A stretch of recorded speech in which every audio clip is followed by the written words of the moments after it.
got that screen fatigue, nowhere to go. Scrolling feeds, the same old view, wishing for something fresh and new. Then a ping, a welcome sign. Rocket Wolf's going live tonight. Click the link, the channel loads. Time to share the daily loads. Oh, Rocket Wolf on the stream so bright, chasing shadows, bringing the light, with pixels flashing and a voice so clear, banishing boredom, calming fear. He delights and lifts us high, with wisdom shared beneath the digital sky. Entertaining, full of cheer. So glad to have a Rocket Wolf here. Maybe gameplay sharp and fast, or just a chat that's built to last. He reads the comments, sees the names, ignites community flames. If someone's down or feeling lost, he counts the gain, ignores the cost, shares a story kind and true, words of wisdom shining through. Oh, Rocket Wolf on the stream so bright, chasing shadows, bringing the light, with pixels flashing and a voice so clear, banishing boredom, calming fear. He delights and lifts us high, with wisdom shared beneath the digital sky. Entertaining, full of cheer. So glad to have a Rocket Wolf here. It's more than just watching a screen unfold. It's finding courage, brave and bold. He builds a space where folks connect, showing kindness and respect. Turns a dull night into fun, inspiring viewers one by one. With every stream he plays his part, putting encouragement in every heart. Oh, Rocket Wolf on the stream so bright, chasing shadows, bringing the light, with pixels flashing and a voice so clear, banishing boredom, calming fear. He delights and lifts us high, with wisdom shared beneath the digital sky. Entertaining, full of cheer. So glad to have a Rocket Wolf here. So tune on in, don't delay. Let Rocket Wolf brighten up your day. Yeah, Rocket Wolf, keep shining on. Stream until the break of dawn, or whenever you sign off. Woo! Woo!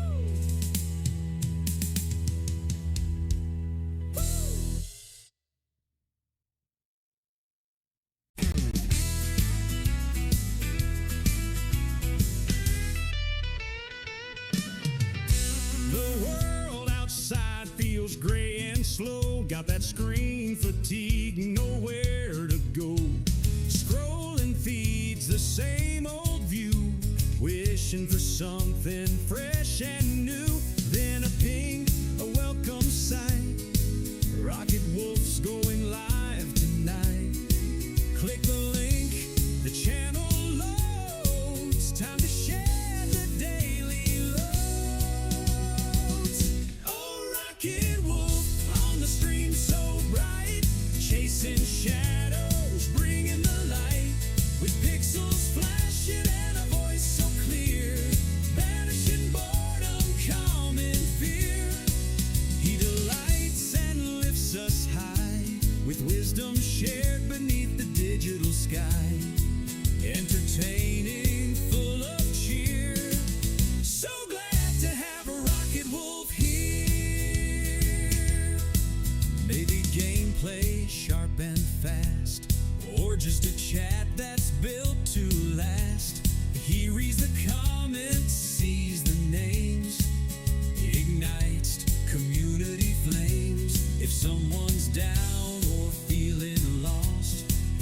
counts the gain, ignores the cost, shares a story kind and true, words of wisdom shining through. Oh, rocket wolf on the stream so bright, chasing shadows, bringing the light, with pixels flashing and a voice so clear, banishing boredom, calming fear. He delights and lifts us high, with wisdom shared beneath the digital sky, entertaining, full of cheer. So glad to have a rocket wolf here. It's more than just watching a screen unfold, it's finding courage, brave and bold. He builds a space where folks connect, showing kindness and respect. Turns a dull night into fun, inspiring viewers one by one. With every stream he plays his part, putting encouragement in every heart. Oh, rocket wolf on the stream so bright, chasing shadows, bringing the light, with pixels flashing and a voice so clear, banishing boredom, calming fear. He delights and lifts us high, with wisdom shared beneath the digital sky, entertaining, full of cheer. So glad to have a rocket wolf here.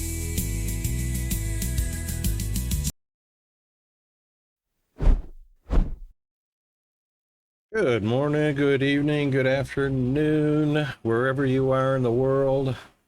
And we're live here in the Rock Wolf Studios in far north Queensland, Australia, the island continent. Hope everyone is doing well. It's a Tuesday morning here, as well as in the UK, Europe, and Africa. Still a, oh my God, Monday in the USA and Canada. And thank you for the redeems, and good morning, Miss Bandit and Chris.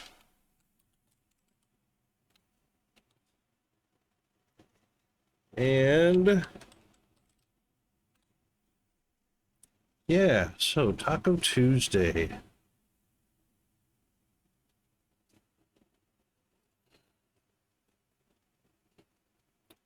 And we're already at 85 degrees today. Beautiful outside.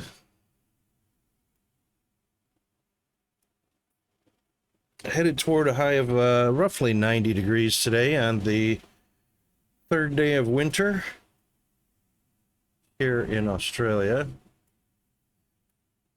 Let's get on over to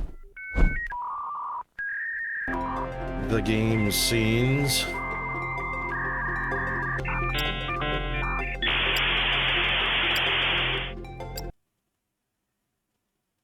And we'll see what we can get done today. I tried to do a spreadsheet last night, and it didn't work out the way I had anticipated it might.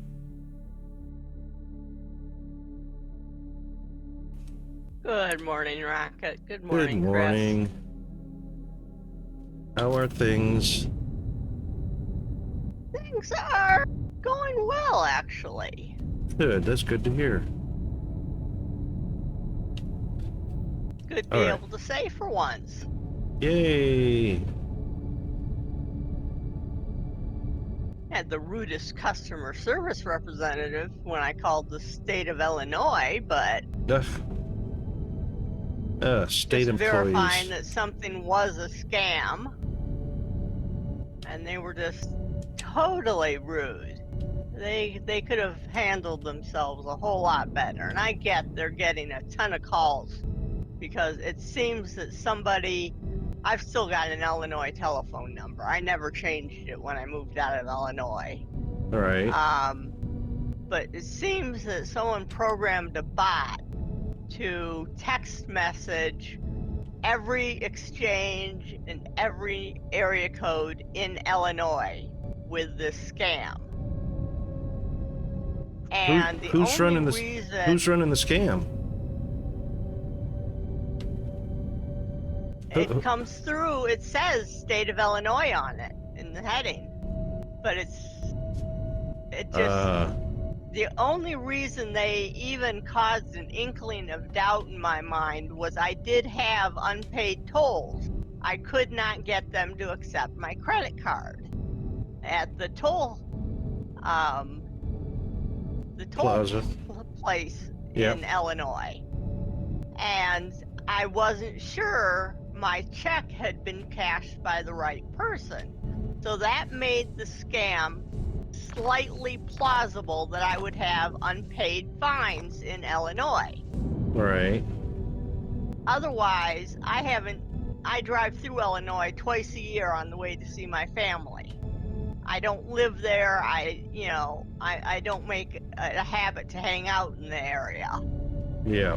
But just because I wasn't 100% sure, because the back of the canceled check did not show well in the scan at my bank's website, so I couldn't tell who had stamped it to say it had been processed. Right.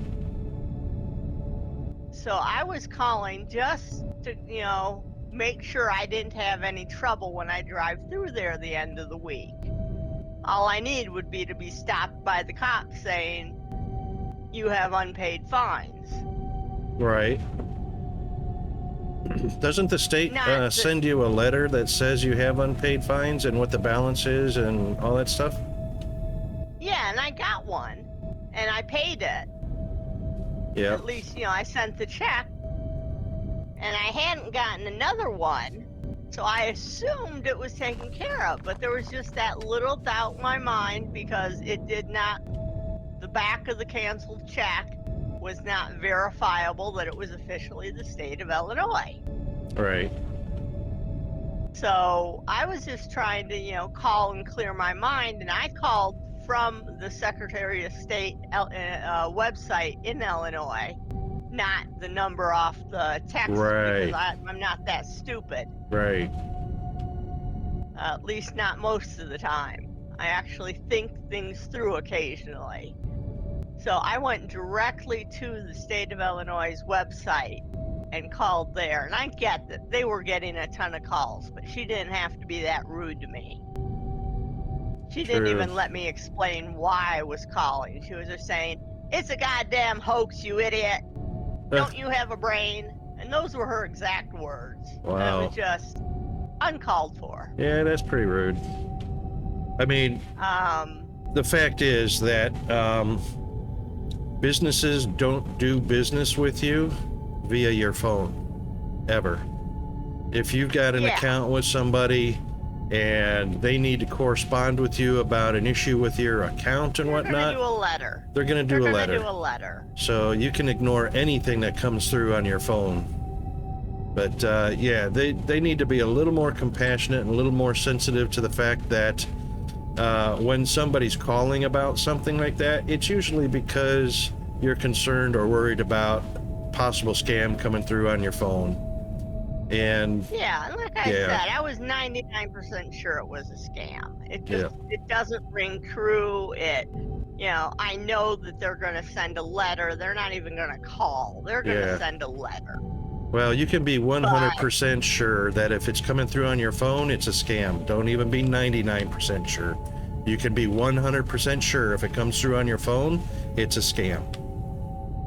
Because that's the only place that hackers can thrive is through mobile devices. They can't do anything about a letter. So they can't hack a letter. So but I had a company hack a letter with a job offer. Really? They had what looked like official company letterhead. It matched the company's logo that I was aware of because I was aware of the company. Right. And it was a scam. It turned out to not be a real job offer. They were trying to get my checking account information. Oh, yeah, So anytime anybody asks for account information for a job application, no, it wasn't the application. They were onboarding me. They had sent me a letter that, like I said, on company letterhead Yeah. And I sent back that I was, very interested, and I was looking forward to joining the company, and they were starting the onboarding process, and something just did not feel right. You didn't have an interview or anything? I had 3 interviews. Did the phone number on the letterhead match up with anybody you corresponded or talked to in the actual company? Yes. That's a dying breed. Those kinds of scams died probably about 20 years ago. That's amazing that that's still in operation, or people are still attempting to do that. So But yeah, usually you get very like cautious. you get a direct phone call from a company if they said to announce that they've accepted you and that the processing needs to take place. Usually that's not done by letter, because it's the company's reputation that's at stake, as well as trying to prevent fraud. A company that greets a new employee is usually by telephone, and then they set up an appointment for the onboarding. Yeah. It was going to be remote. It was the company was going to onboard me online, which they've done with friends of mine successfully. And my experience was matching my friend's experience. So, like I said, I wasn't, until the actual onboarding process started, I was like, wait, this isn't right.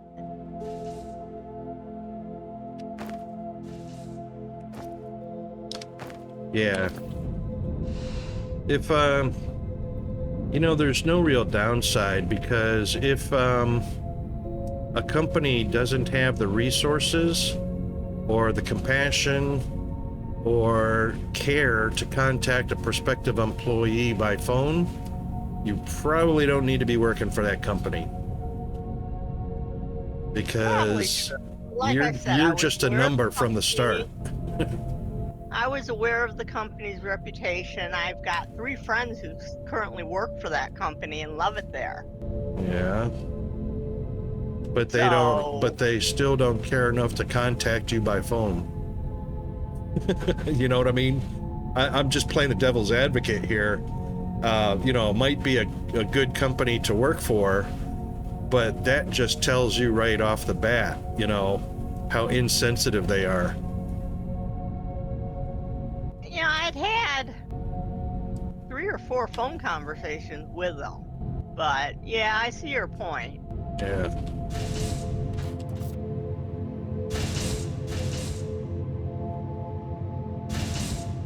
Those are identical recipes right there. I can do something with that. That's interesting. Okay. 2 different robots with the exact same recipe. I did not notice that before. And it's the first 2. Okay. So what I'm looking for here is room in the bus line to break out some of these initial products. And since we have 2 robots with the same recipe,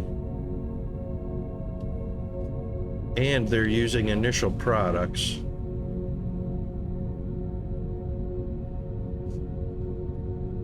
I'm thinking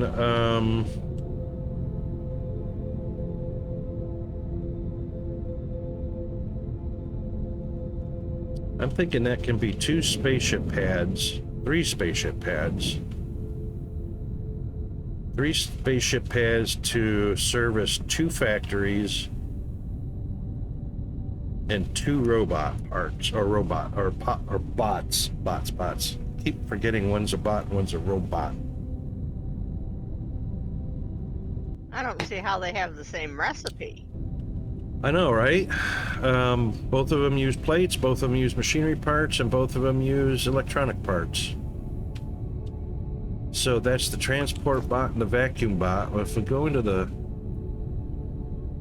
crafting menu, transport bot, xenoplates, machinery parts, and electronic components. And then the vacuum bot is... Yeah, that's what I did, Chris. When they started onboarding me and it was like, wait, something just doesn't feel right. I went back and, you know, called them again, and they're like, those three people don't even work for our company.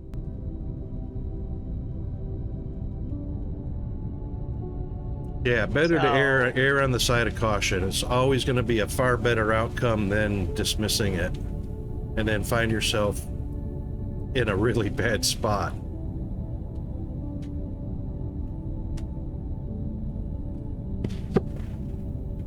And you know, thing is there's people who hacked my checking account did it through Zelle, so I don't even have Zelle activated on my new account. Right.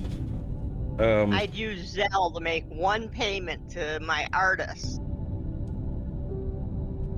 and they somehow got in through that. Well, to Chris's point, erring on the side of caution and verifying things yourself, 9 times out of 10, companies are going to be completely understandable because, number one, companies have to spend extraordinary amounts of money to safeguard communication, transactions, and that kind of thing.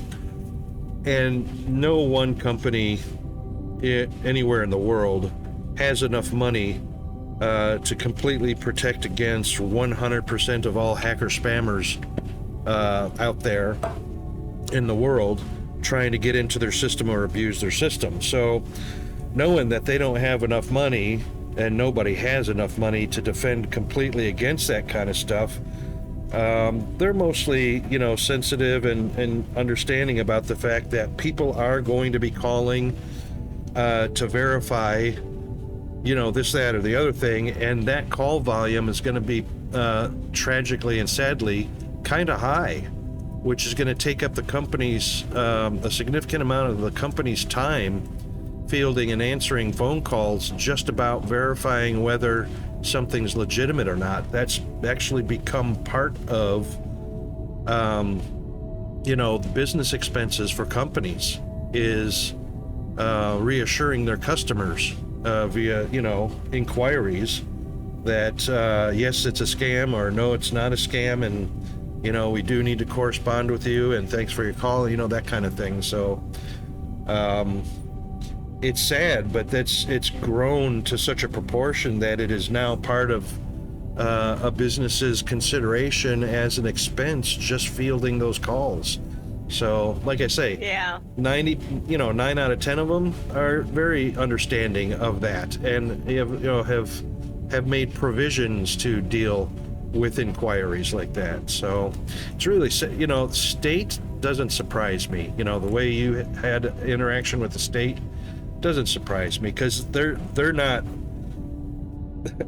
worried about a profit margin or bottom line or expenses like that, and really don't care to spend the expenses. And then you get somebody with an attitude like that, and the state's perfectly fine with the fact the person was rude. You know, and then of course there's nothing you can do about it except vote somebody out of office. Which, since it's not even my state, I can't do. Right. Yep. I just call Amazon and ask if there is an issue with my account and tell me everything is good and delete the email. Yep, there you go. Perfect example. Good one, Chris. You know, I have never been able to get Amazon to answer a phone call.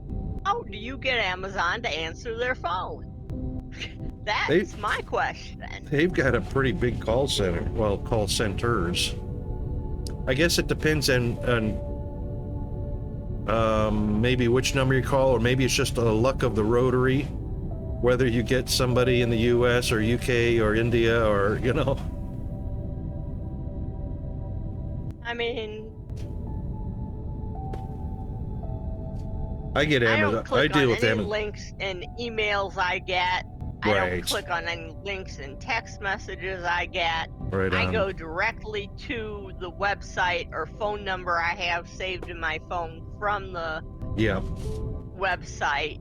Even going to a website, you might get a spoofed website or a spoofed web address, and it may look like it's their website, but it's not. So, a phone number into the company, 100%, chance you're going to speak to somebody that's actually at the company.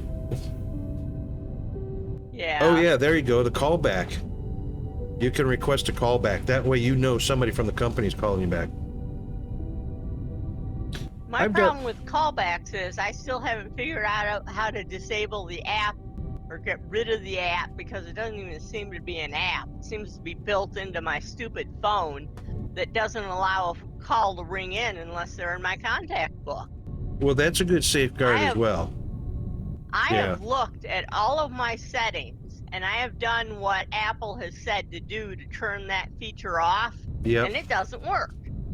It still does not let calls ring in if they're not in my contact. Yep.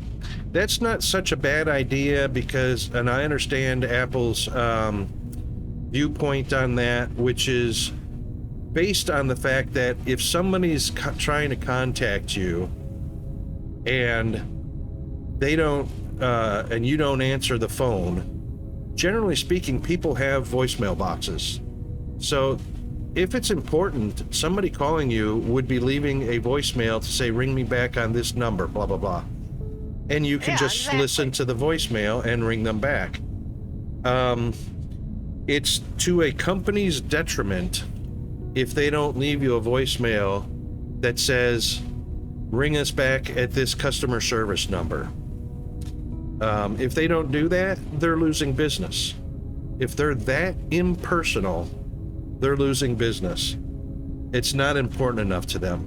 But 9 times out of 10, you can get a phone number to a company to call them directly. Like Amazon has a lot of numbers you can call them on to do business with them.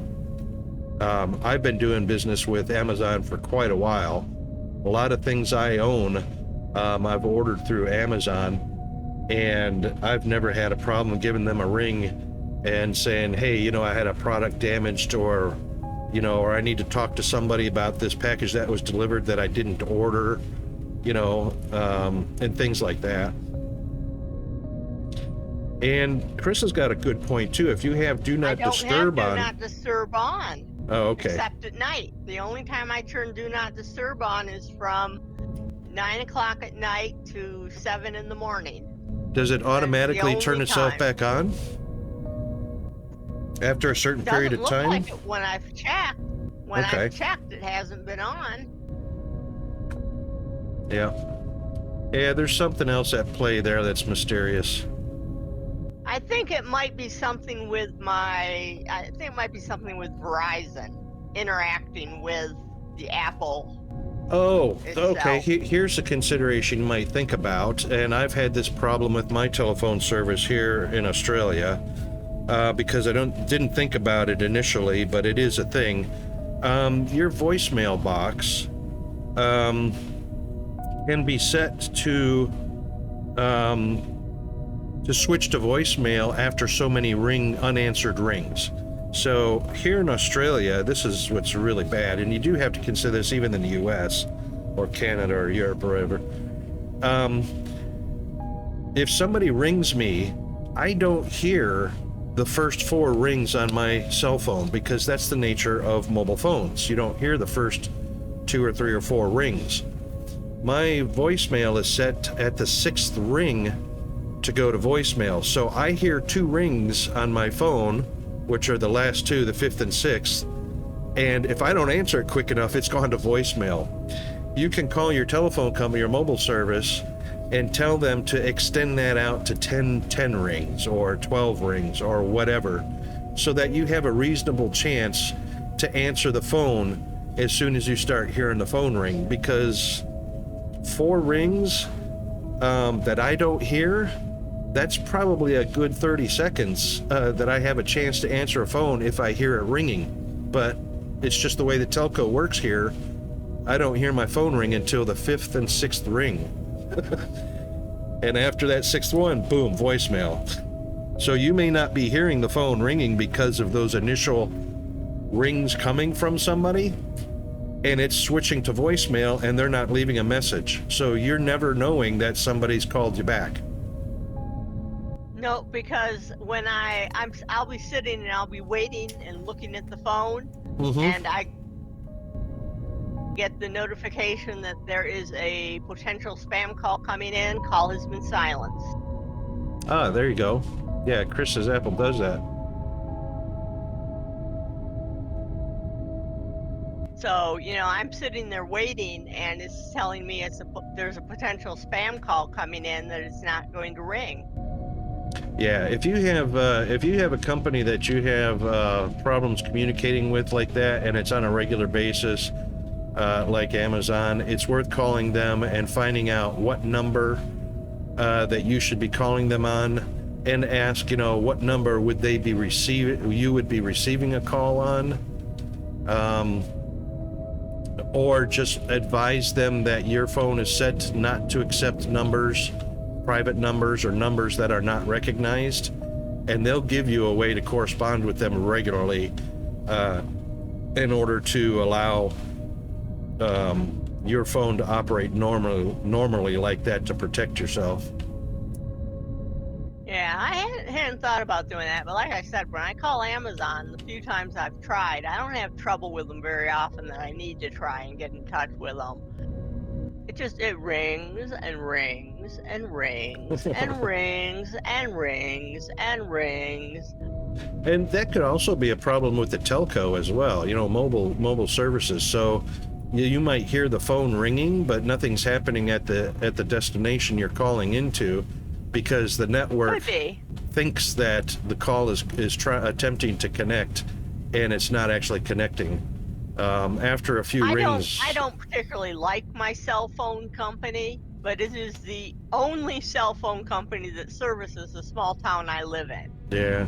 And anytime you run into repeated rings without it being answered, that's a good time to try and attempt another connection by hanging up and redialing to try and establish a ring again. And it might take two or three attempts to do that, to get that working. I've done that. I've tried several different customer service lines at Amazon, thinking, well, one of them's not ringing, maybe the other one will. Right. Yeah, that's a lot of times, I won't say a vast majority, but a lot of times that's the telco's fault. You think it's trying to connect because you hear the phone ringing, but it's not. Chris, and that's why I think there's something from my wireless provider that is also interacting, and my wireless provider just isn't interested in helping. That's what it sounds like. And that's one thing. When I get moved and reestablished, I'm going back to the cell phone company I had 25 years ago. I love them. Actually, it was only up until about 15 years ago when I moved here, and they don't service this area.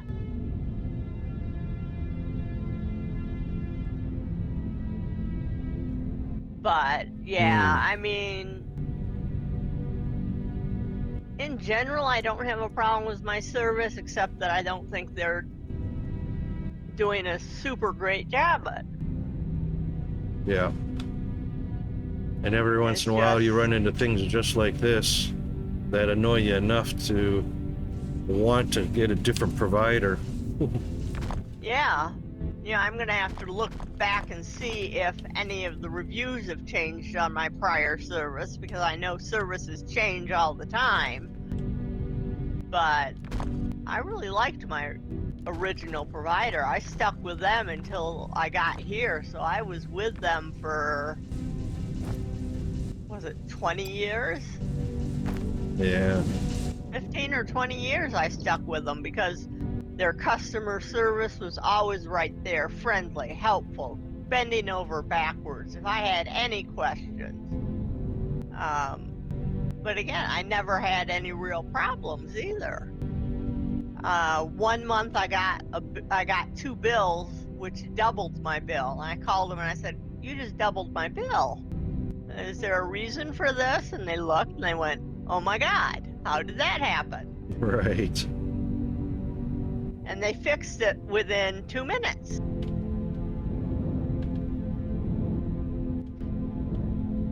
Yeah, I used to have, when I lived in the States, I used to have State Farm car insurance. And the only reason I had State Farm is because my parents had State Farm for like 40 years. And I got State Farm, and I had State Farm car insurance for 20 years without a single issue. Always paid the premiums on time. It was just a complete non-issue because it was automatic payments to them. And then I got rear-ended in a car accident, and because State Farm had to pursue compensation from an uninsured motorist that rear-ended me, that was my very first incident, and they canceled me. You know, I rang them up and I said, I've heard State Farm will do that. Yeah, I have heard about that. I rang them up. I had a long conversation with them about, you know, being a long-time customer without a single missed payment, paying for full coverage, you know, which is usually a lot higher than just personal injury protection and whatnot. So they got a lot of money off of me over 20 years.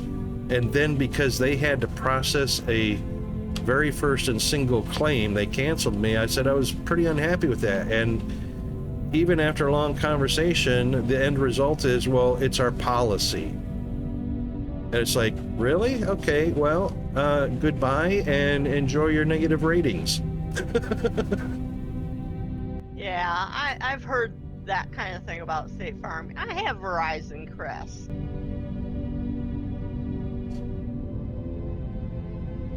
Verizon location, they told me they only do sales. Call the support phone number to get. Oh, wow. Yeah. Yeah, they'll do sales because it's important to do face-to-face with sales. But when it comes to support, they'd rather you talk to an automated machine.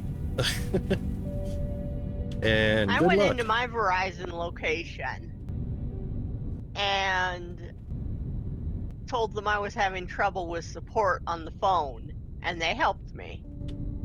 They said they don't normally provide that in-store service, but they knew I'd been a customer for a long time, and they were going to help me any way they could.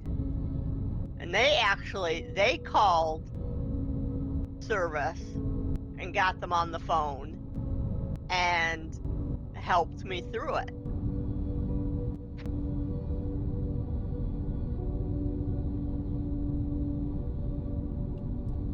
But Yeah.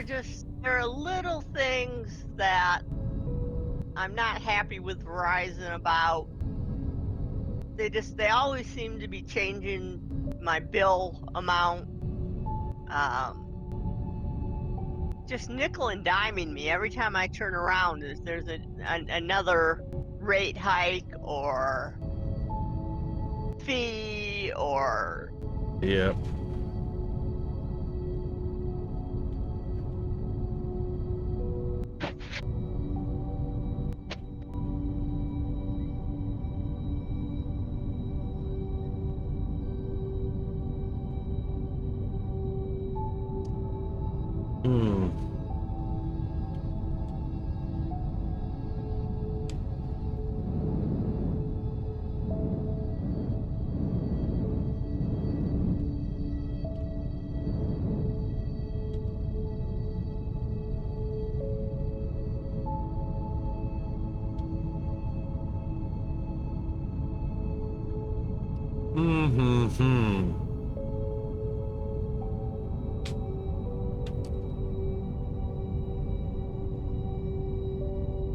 First 3 products I can get into.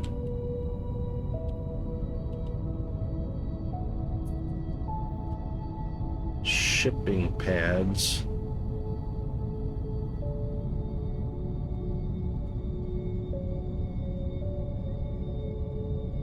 Maybe that is the issue. My wife was the main on the account for 20 plus years. I had to close it and open a new account in my name. I only have 2 months to show activity. Ah, right. Right, because they don't go back and look at the account with both names on it. They're looking at just you. Yeah, I hate to think it, but that could be. That could be. And that would be something that bothers me, is they don't treat all of their customers the same way.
It's way out there.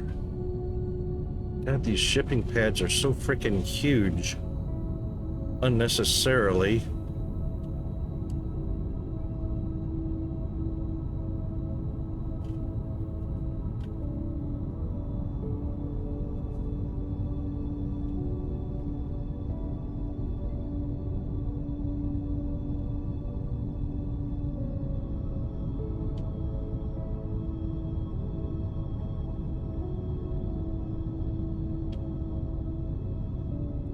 Plates coming off first is one thing, that's fine.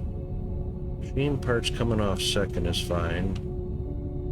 Then electronic components coming off.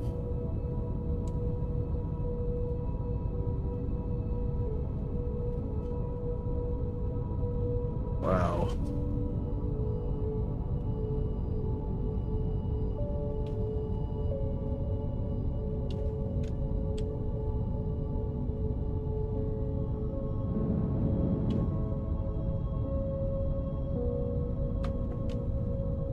That's the space for 2 shipping pads.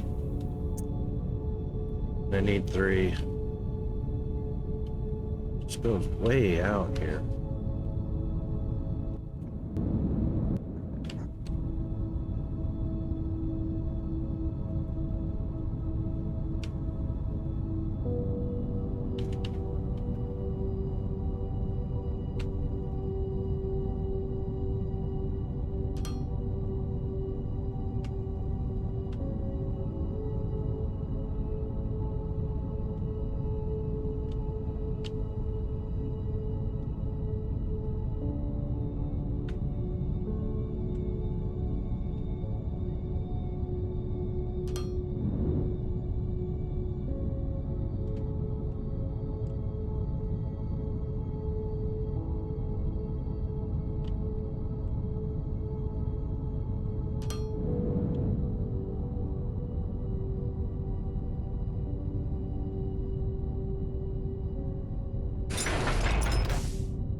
Oh, shoot. Cancel. And grab a bucket of electronics.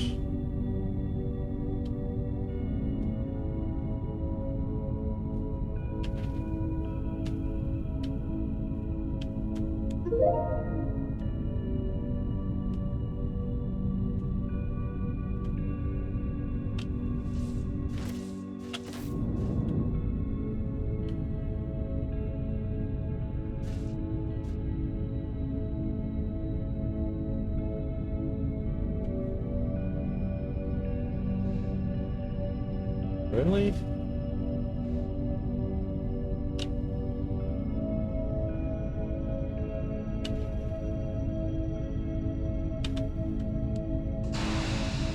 It's concrete.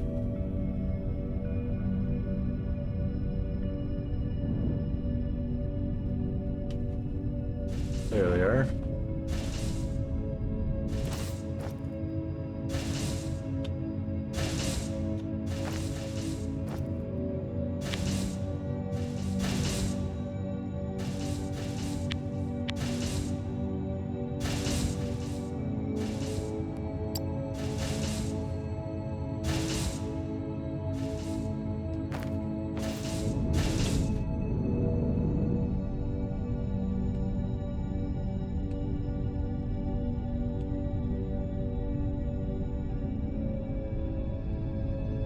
Oh, wouldn't you know?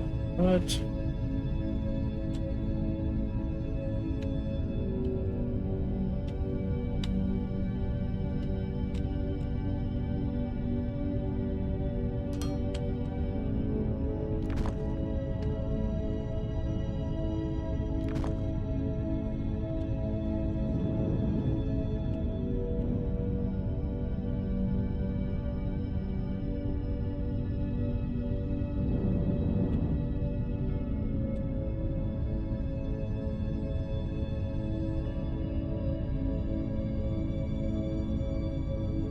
Yep, I don't know how I got that off, but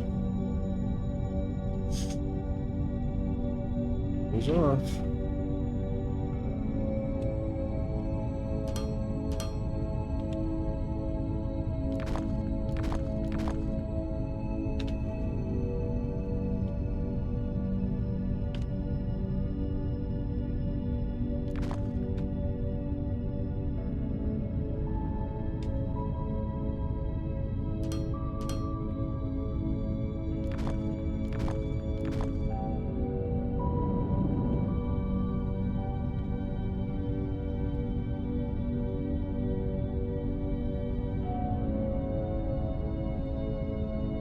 That's way off, man. I got stuff way off. I thought I measured those out perfectly.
that's wide.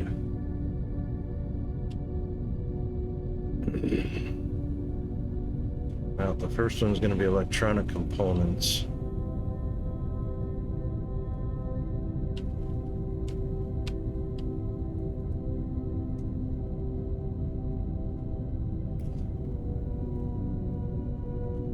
That one's got no real room to bring it over unless...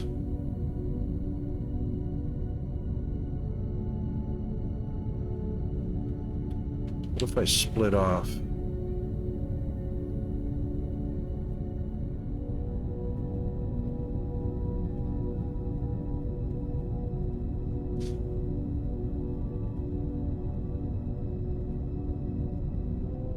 Splitter's 2x2. That's going to take up one whole slope.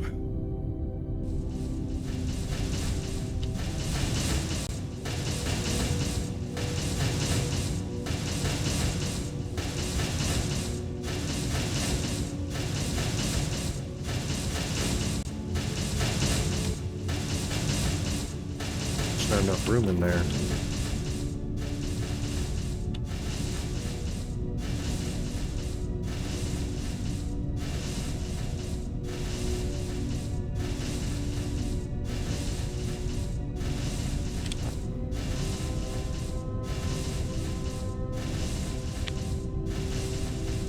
Oops.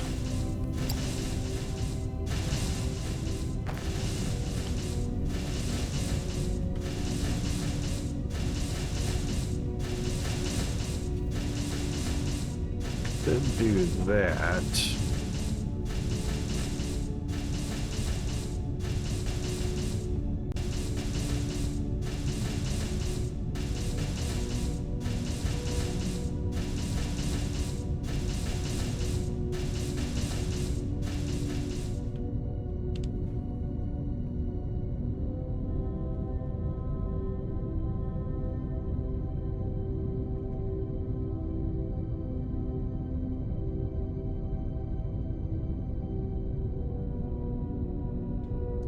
That won't work. Could do that. That's not wide enough still. Well, I really cornered myself in here. Eesh.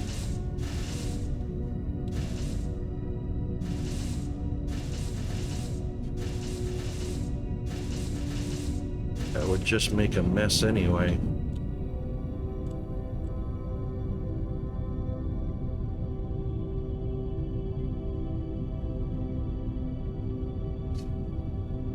Well, actually, let's do this.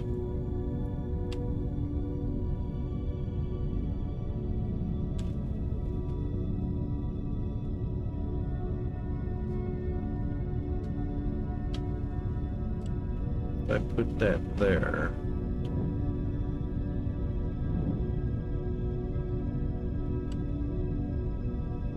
Oh, hang on, I don't even need an elevator for that.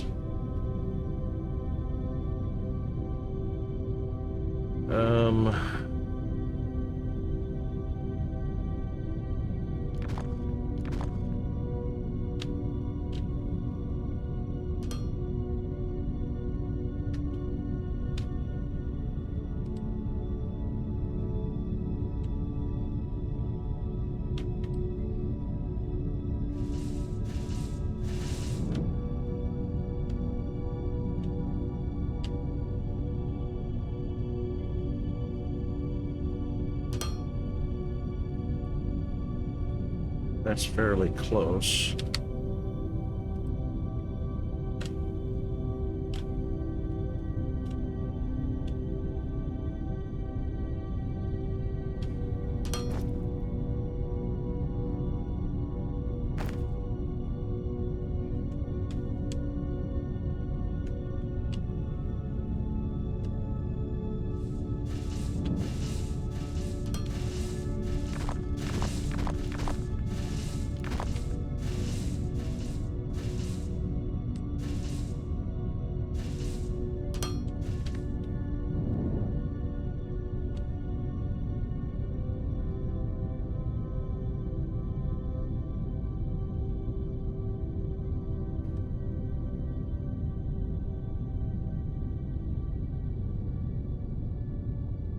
That'll do that one.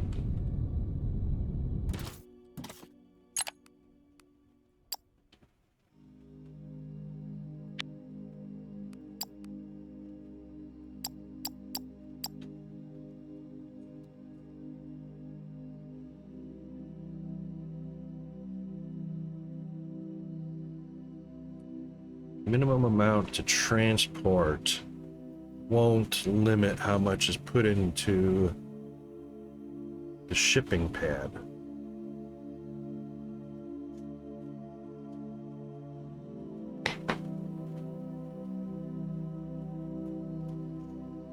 That just tells it to ship a minimum of either 2,000, 4,000, or 10,000 items at a time.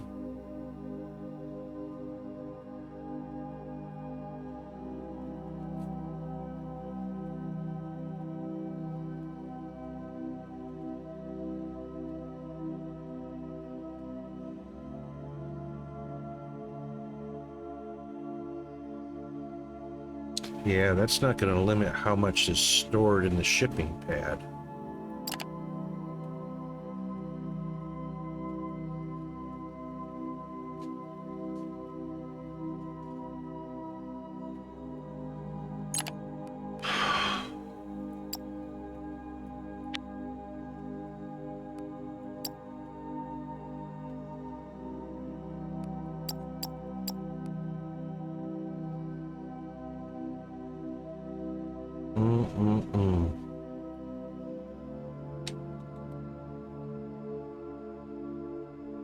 That's not going to work the way I wanted it to.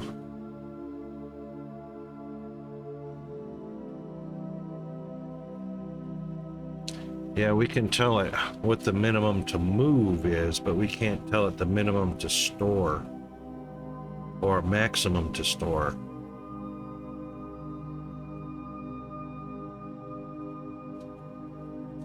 Doggone it.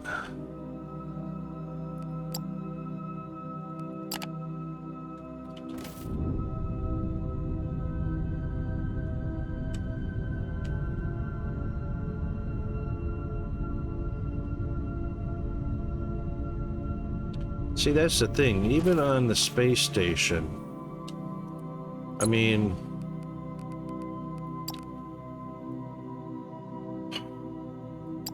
I can say maximum to ship to the station is 2,000.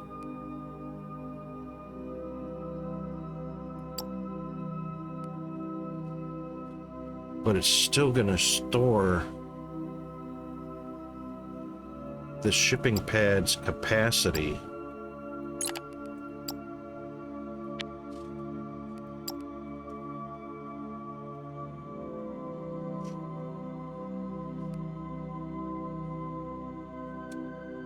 Which is usually double this. It's enough for 2 T1s or 2 T2s. It's usually double that number. So it's still going to store 10,000 in the shipping pad.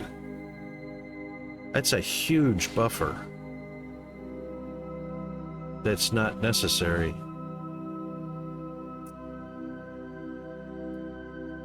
So I'd have to turn off those just using the small cargo.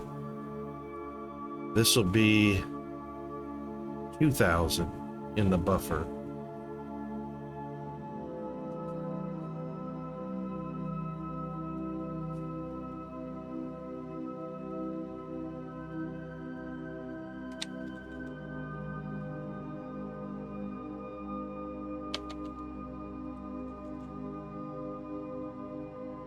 Oh, that's items.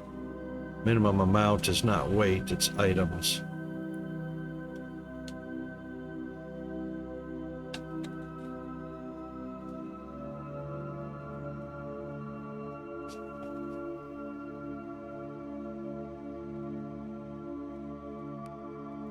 All right.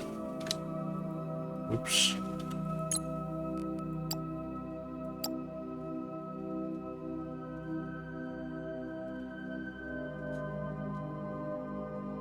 What about maximum to keep on station? Is that what maximum to ship to station is? Yeah, only keep 2,000. All right, let's see if that's what does that.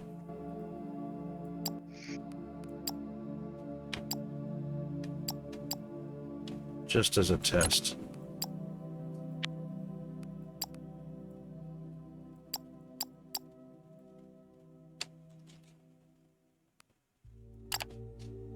Oh, ads are running. All right, we'll be right back after the ads. Hang in there.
Alrighty, we back. Welcome back. Let's see.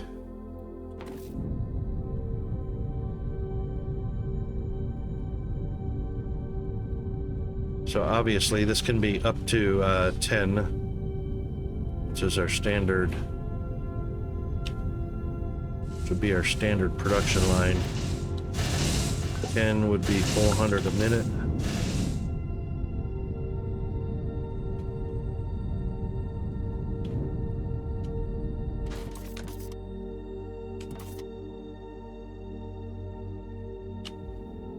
Right, now, since we don't have any T1 cargo ships, I don't believe. We got small T2s. So we'll buy one.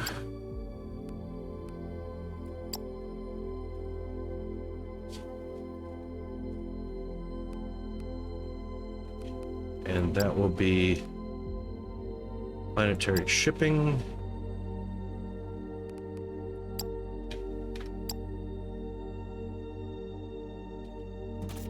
I wonder if it can land. Oh yeah, it should be able to land here. It's an allowed ship type. Okay. 1,300 in there right now.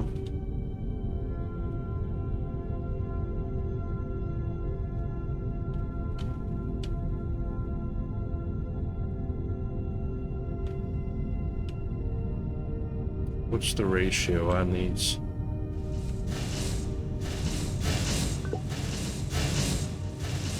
$80 in, $40 out.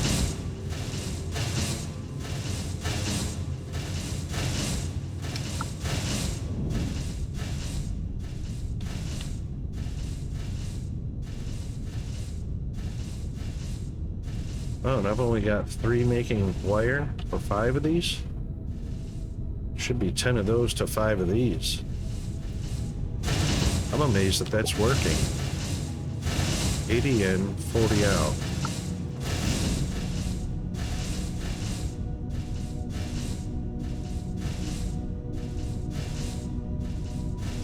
I am amazed that that's working because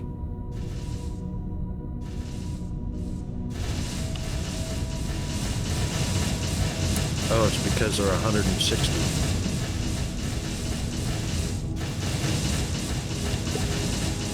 Yeah, 160.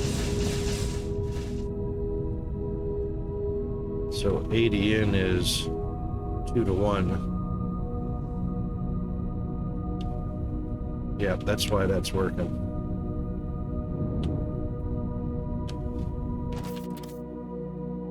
All right, almost 1,500.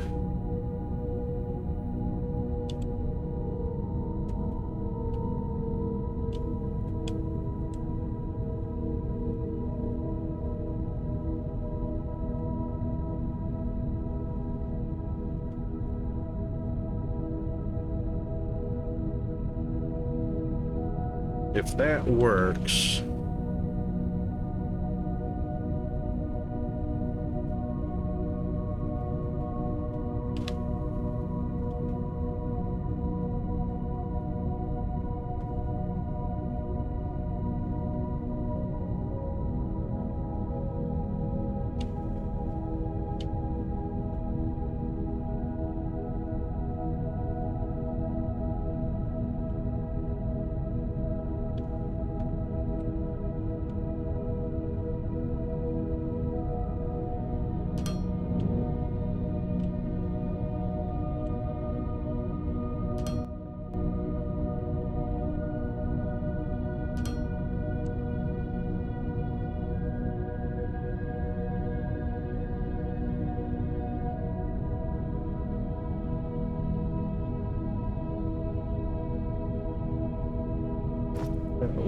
then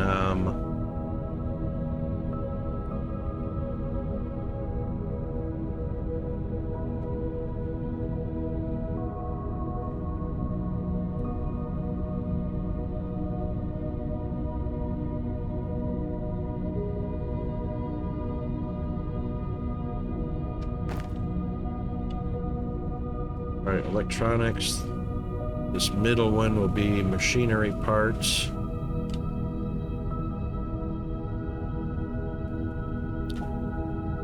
First one will be xenoplates.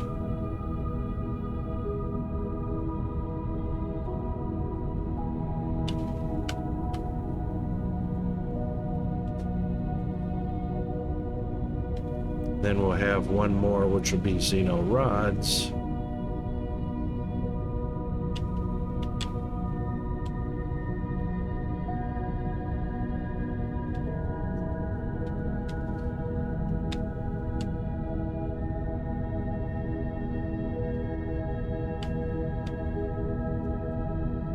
Yeah.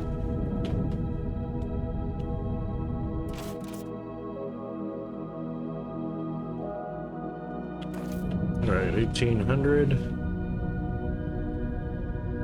As soon as this hits 2,000, there should be a ship that comes down to pick it up.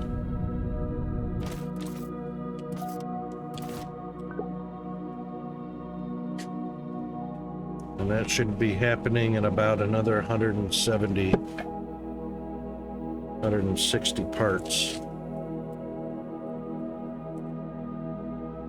So we should see ship movement right here.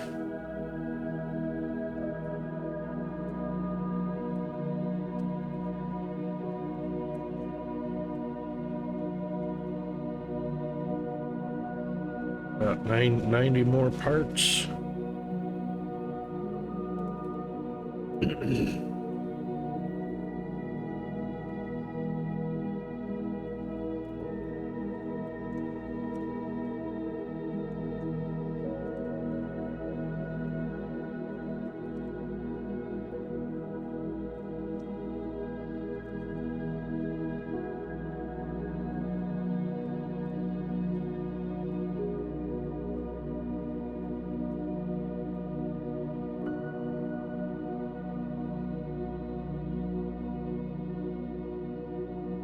It should be automatic as soon as it hits 2,000. Perfect. All right.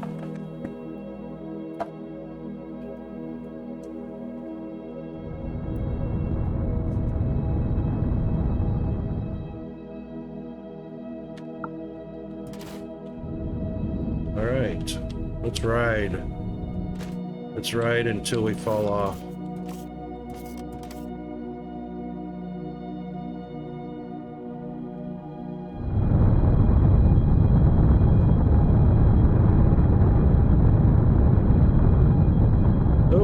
Fell off.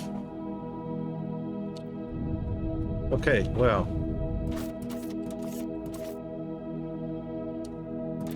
That does work as anticipated.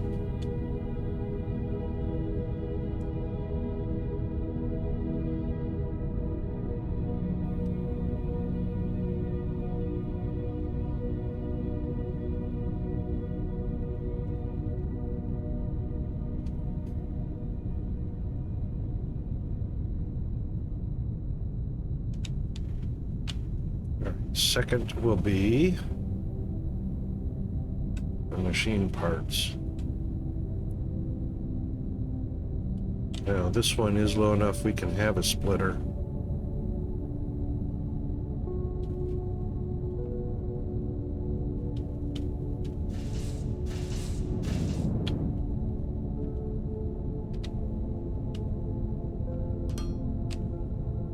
Oh, that was stupid.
And that actually stopped at 2,000. I mean, that got that load of 2,000 up there.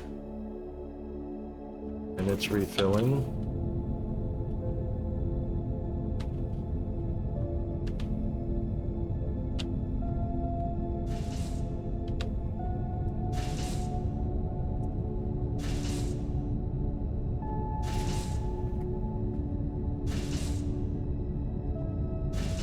Did I leave enough room for 10? I think so.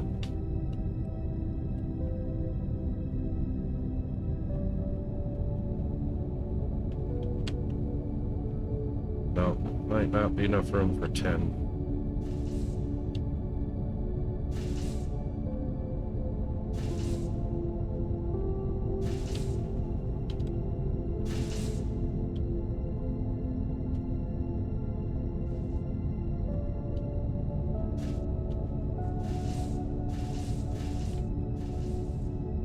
Three by three.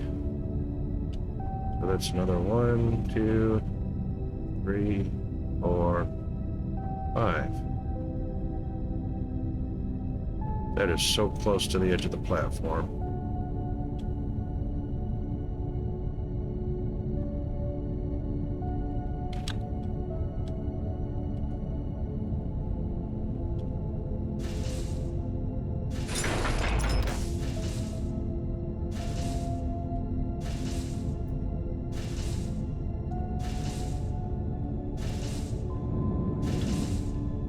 Might have done that on purpose, I don't know. Oh. Did 1,000 already go? Oh.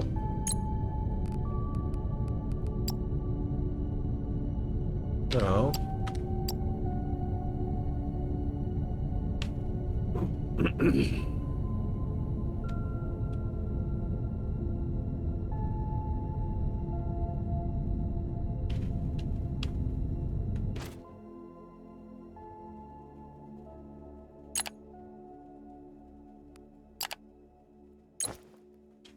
Why aren't any going in?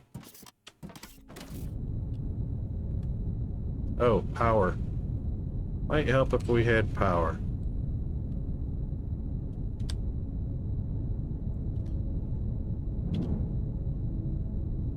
Now they're going.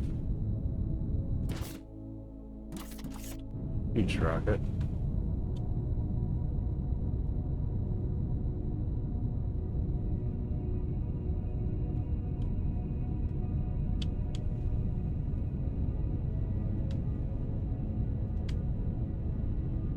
Now,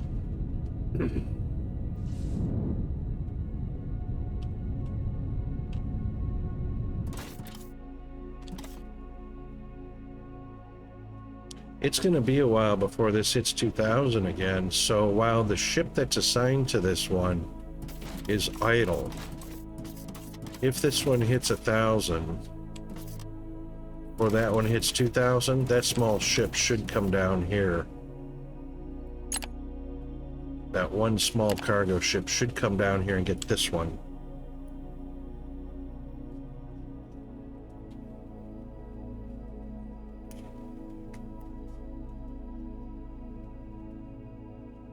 Because it's basically it's idle right now.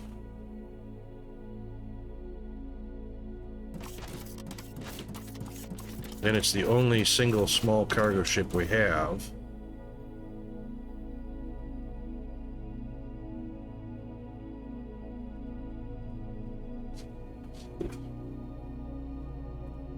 If I understand, that's how it works. You don't have to buy a ship every single time you put down a shipping platform. Because as long as there's an idle ship not doing anything, as soon as a job becomes available,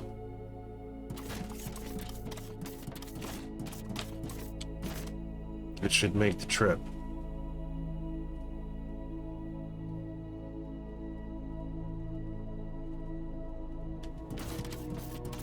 So we didn't actually assign a ship, even though we've got it set as an allowed ship type, that doesn't necessarily mean this one cargo ship that we purchased is stuck to this particular shipping pad.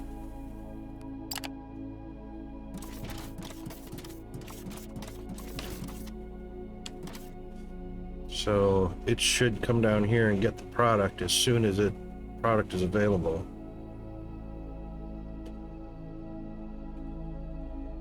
Sure enough, it is.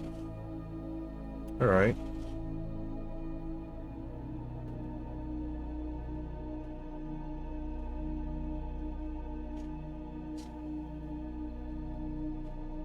Look how fast it loads up. It loads pretty quickly.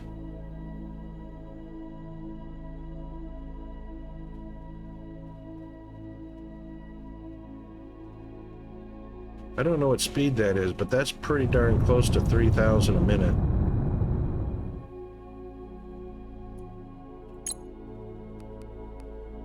And there it goes. It took about 5 seconds to get there.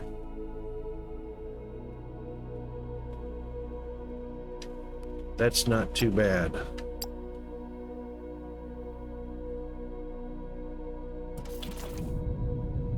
All right, that's working out like I thought it might.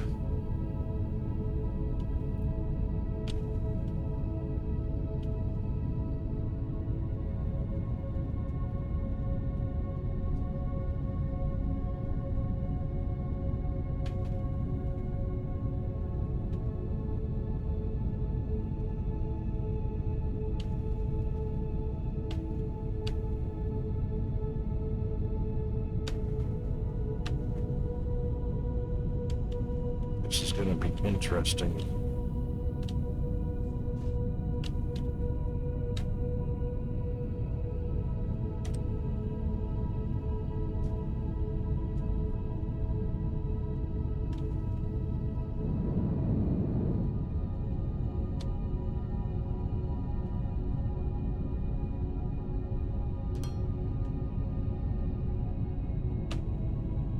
Right at the corner. Right at the corner.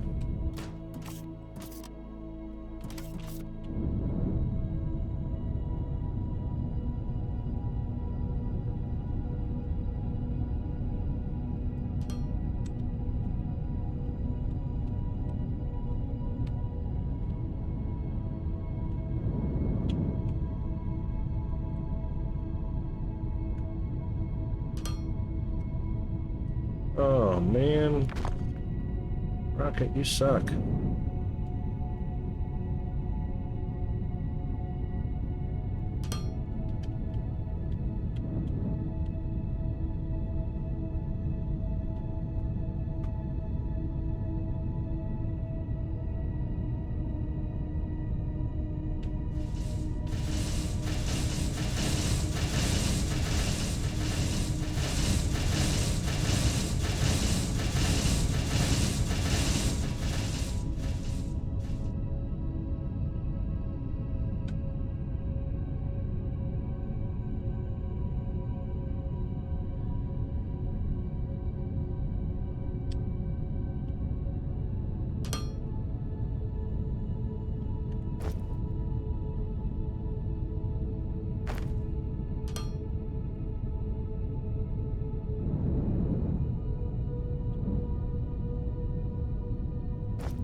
It's all facing the wrong way. Oh no, they're going in.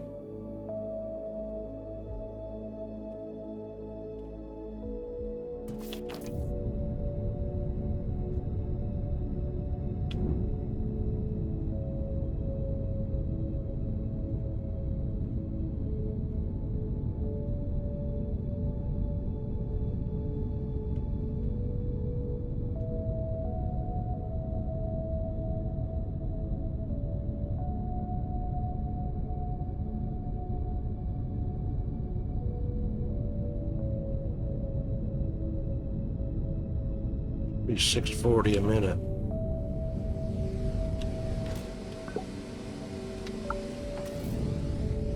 $30 times 10 is 300. 2, 4, 6, 8, 10. That's 360.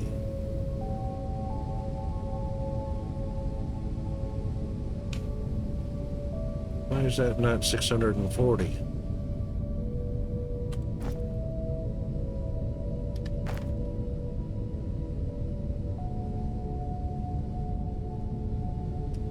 Two, 4, 6, 8, 10, 12. 12 times 3 is 36. 360. Why is it only 360?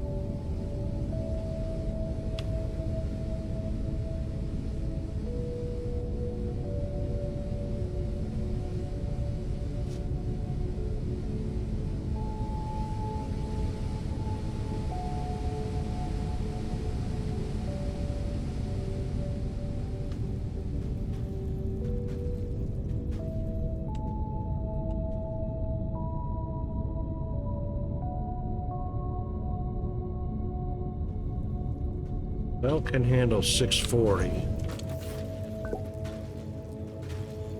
640 divided by 20 a minute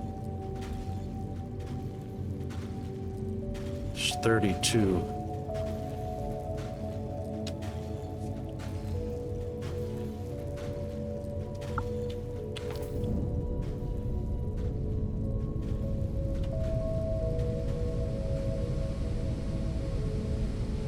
That doesn't look like, okay, so hang on.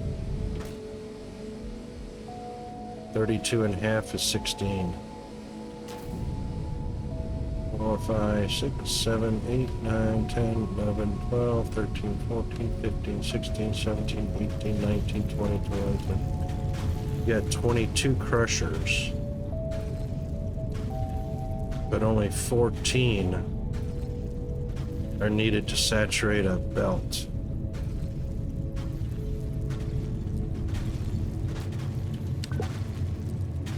$40 a minute.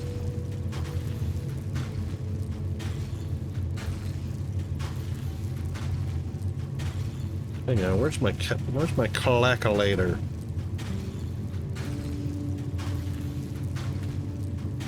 $6.40 a minute for a green belt, divided by 40.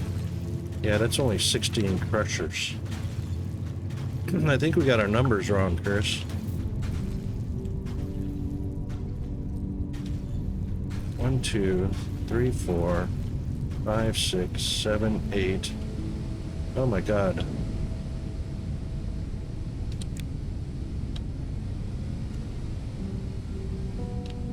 One, 2, 3, 4, 5, 6, 7, 8, 9, 10, 11, 12, 13, 14, 15, 16. So that's how many crushers it takes to saturate a green belt.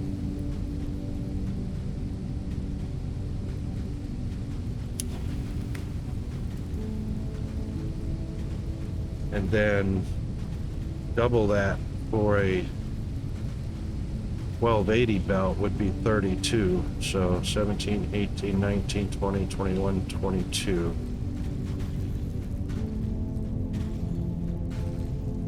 We ended up with 6 crushers more than we needed.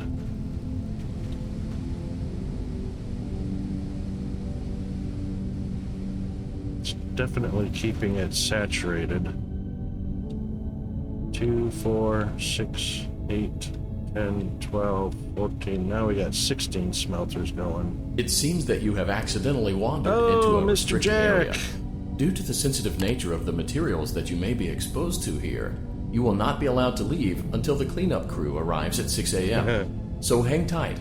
Rest assured that you will be promptly rescued, fired, then sent home. Thank you for being an employee. We hope that your experience has not been as regrettable as ours. Thank you for firing my ass on this Tuesday afternoon now.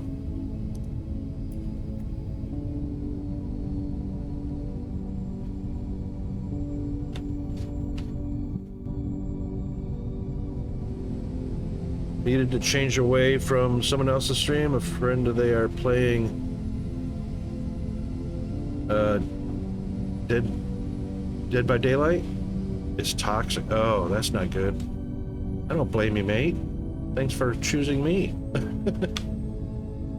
All right, 2, 4, 6, 8, 10, 12, 14, 16. All right, so they're picking up speed.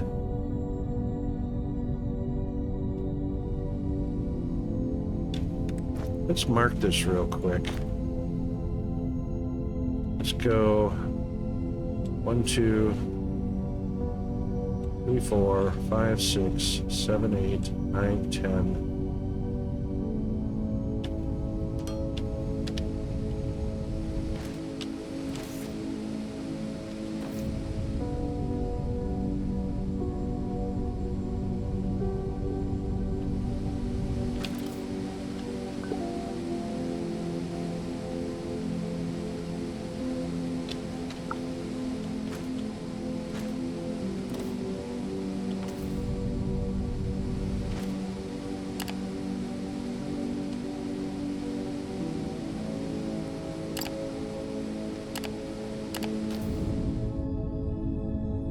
Then 2, 4, 6, 7. That's another 210. 8,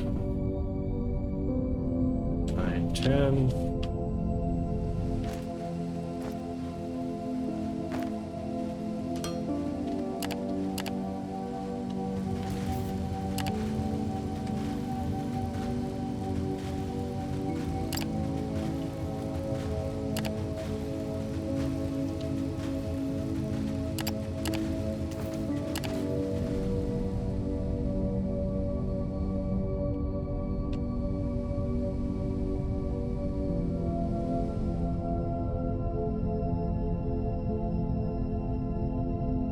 So that's 540 a minute right there.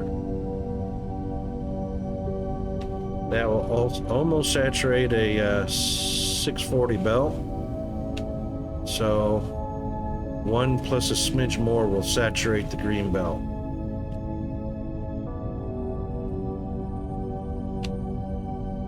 It may or may not get up to that point.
Oh, that one just kicked on.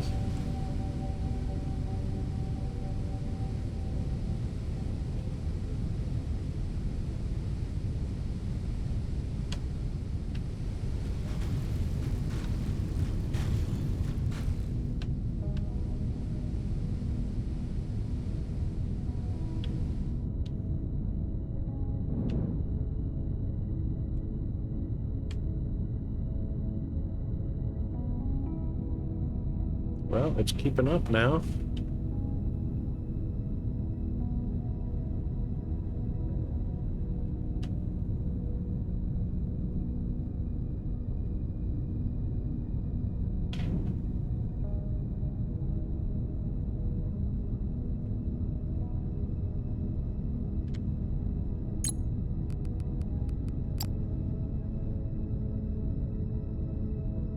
Got 3K on there.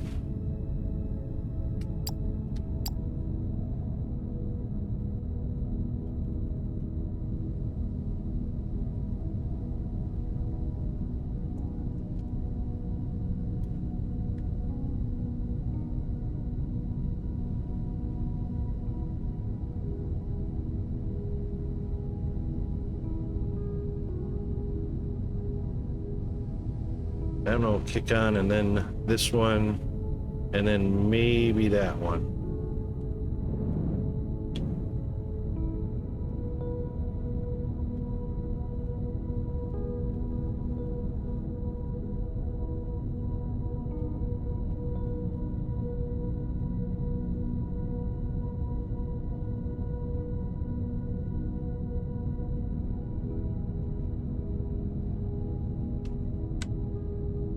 All right, I think we based this on 1280. If we base this on 1280, craft a couple more.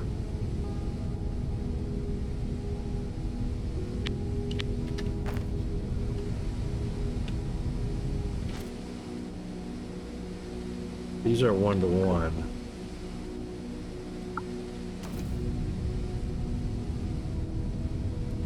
So 1280.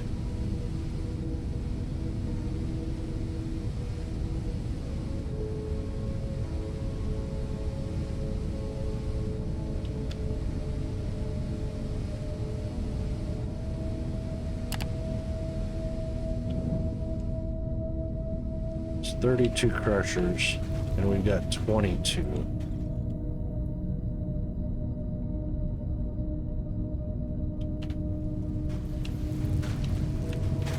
Thirty-two crushers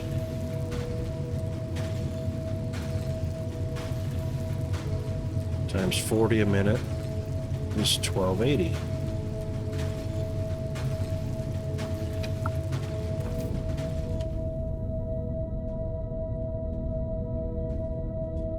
Two, 4, 6, 8, 10, 12, 14, 16, 18, 20, 22. So I think this 22 should have been 32. 22 crushers should have been 32.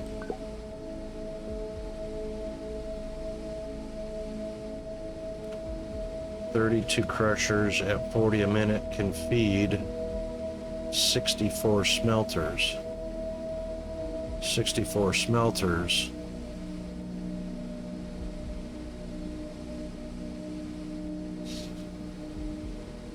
Wow, these numbers are just stupid the way they got the ratios.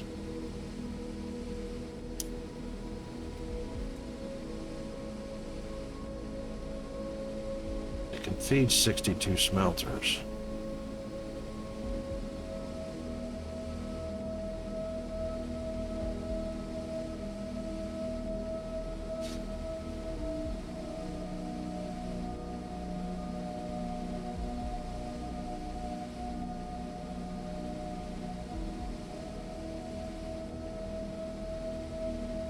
That just makes an odd number altogether.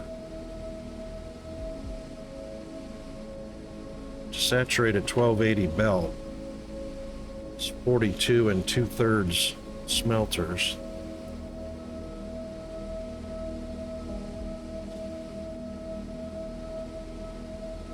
Or in other words, 43 smelters with one smelter operating less than 100%.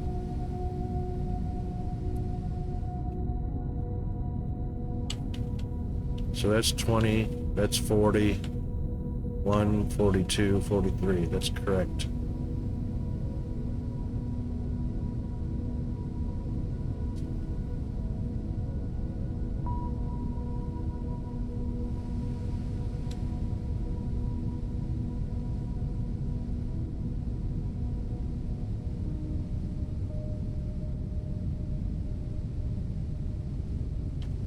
So 42 only needs 840 a minute input.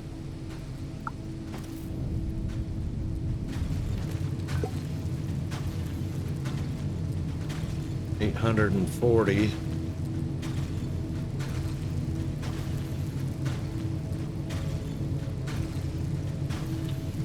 $21 crushers. Okay, that's how we came up with 22.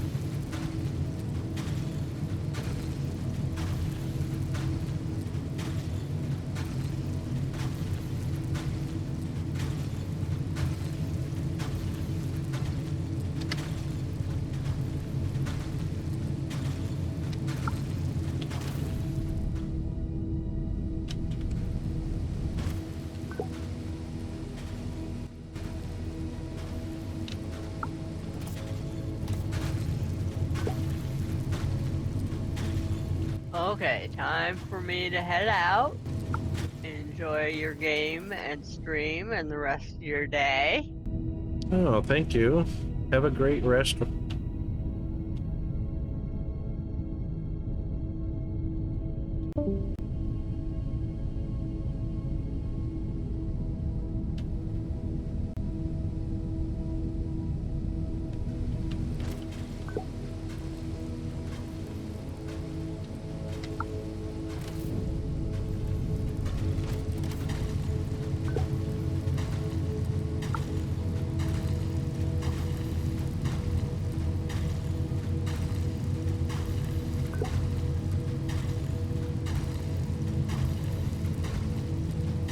Right, 21 is 840, so 22 is that little bit of overkill.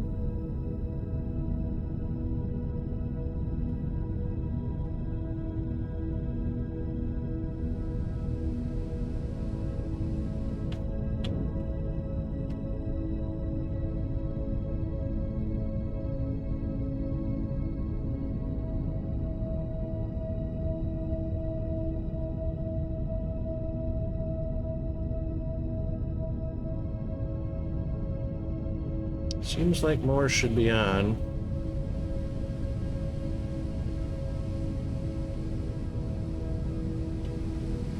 That's 600, that's 630. That's almost 640. So this one will probably kick on every so often.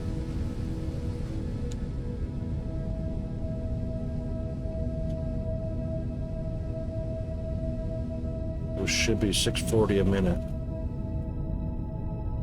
Okay.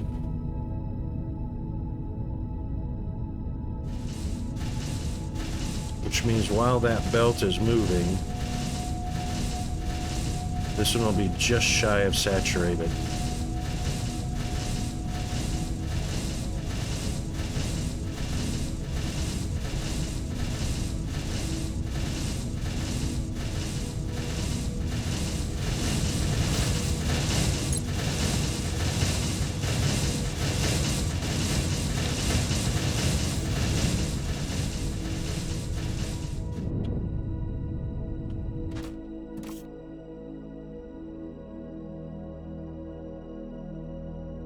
Alright, so the station is stocked. Yep, 4K. This one should reach...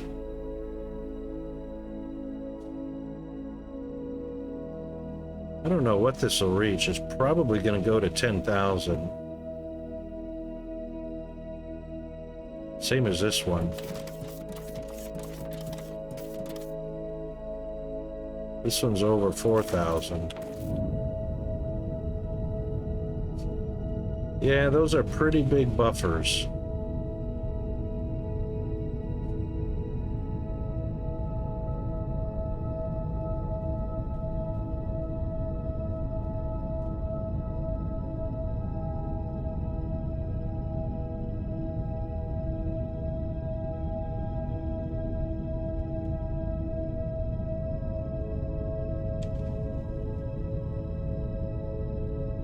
Steel was first used right here.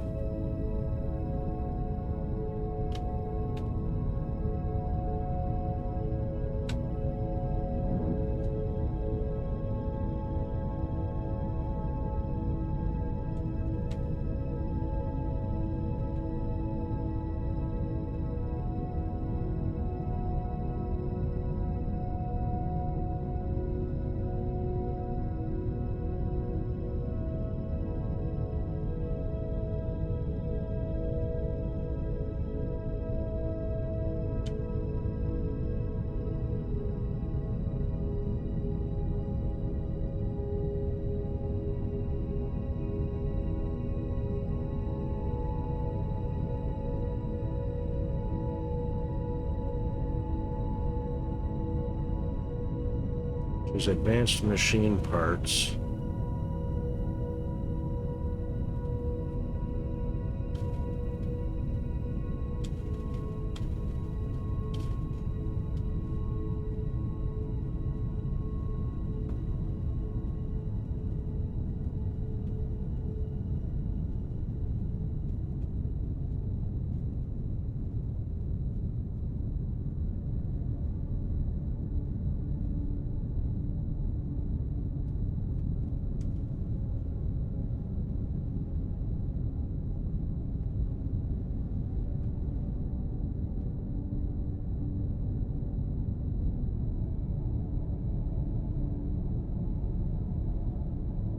So technically, steel can go into a shipping pad.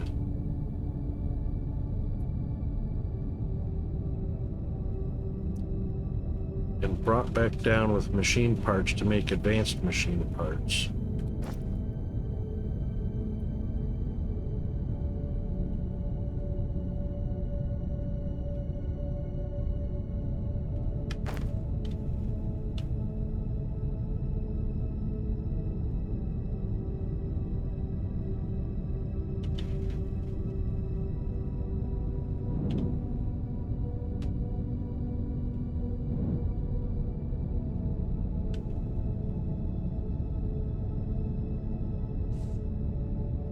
And they're used 1,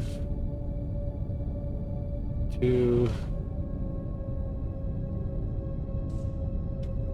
3, 4, 5, 6 recipes so far.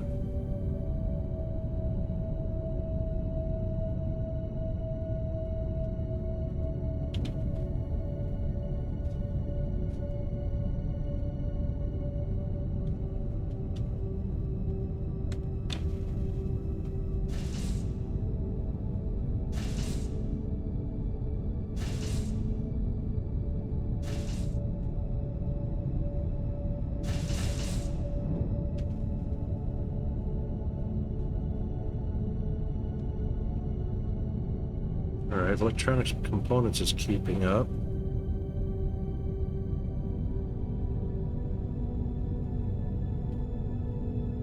Machine parts is keeping up.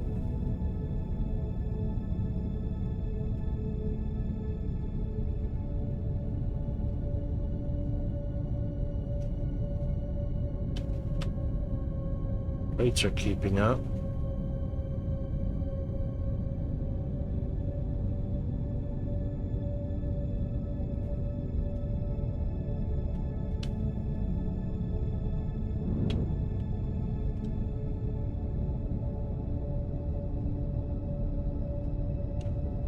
And we need 1 pad for rods.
Put some electronic parts in.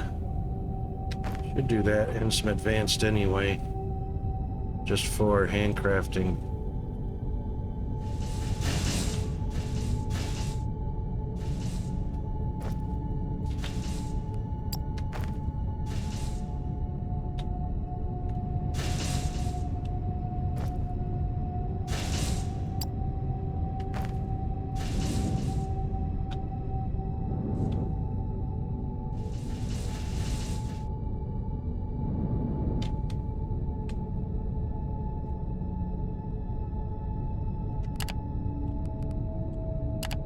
Missed again. Why am I missing? Oh, it's not 31. It's 27. That's why.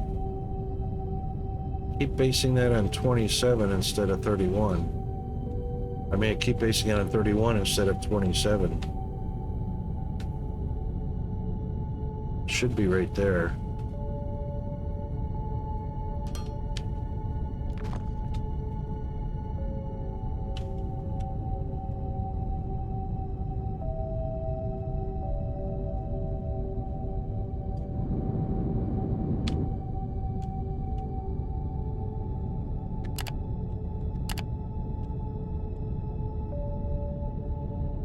Much better.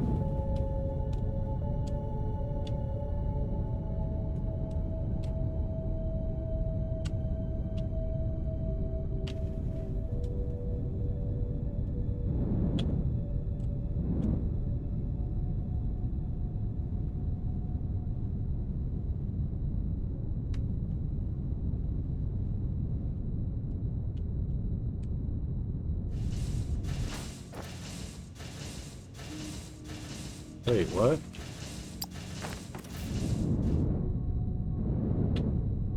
Oh. It's not that I was out of them.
Okay.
Oh, ads. Sorry about that, guys.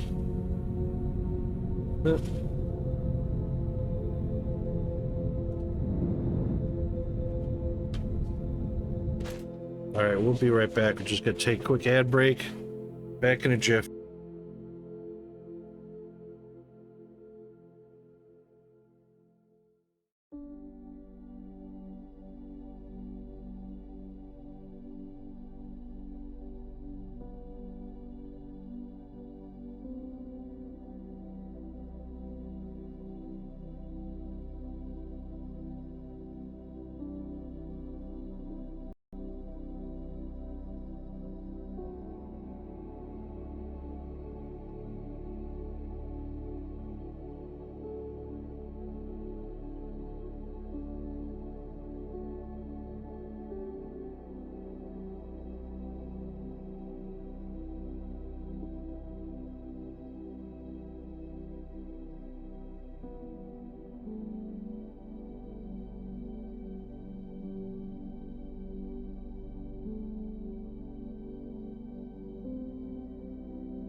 All right, we're back. Sorry about that delay. Just had to take care of a little bit of business. That was actually good timing that it happened on the break.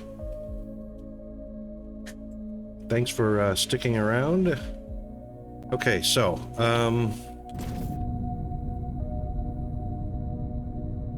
we've got some ins. We just need, some outs. We just need some ins.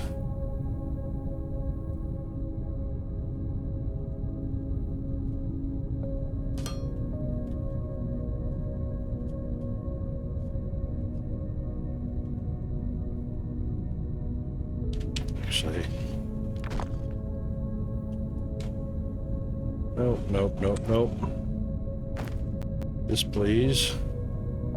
Yep, that'll work.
I hope I put something in here, hey?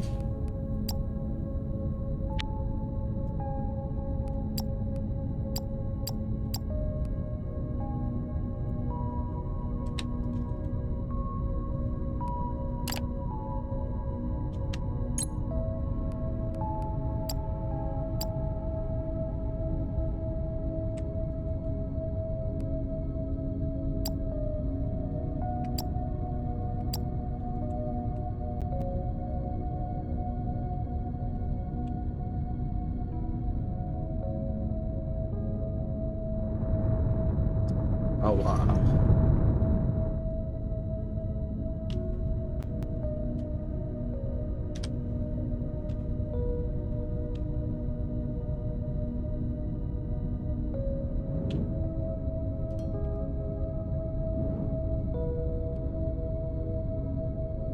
Okay.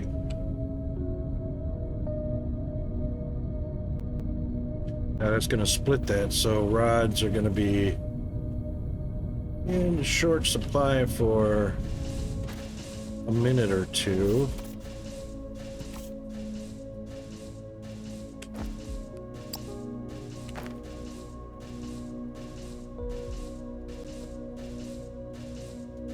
It actually shouldn't be too bad. There they are now. They're separating a bit.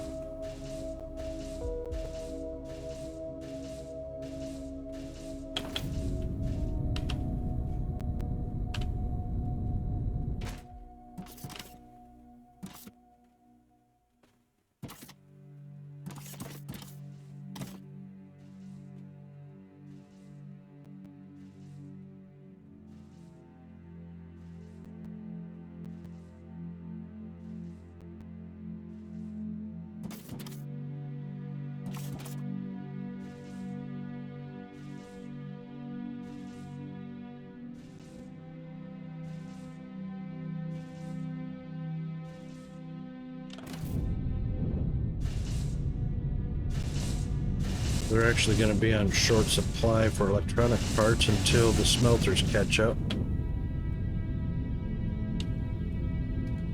and saturate the belt.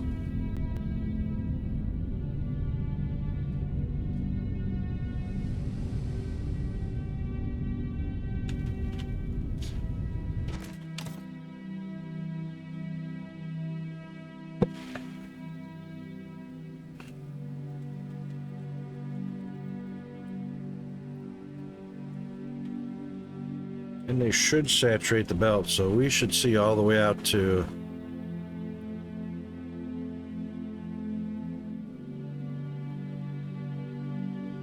'21 or '22.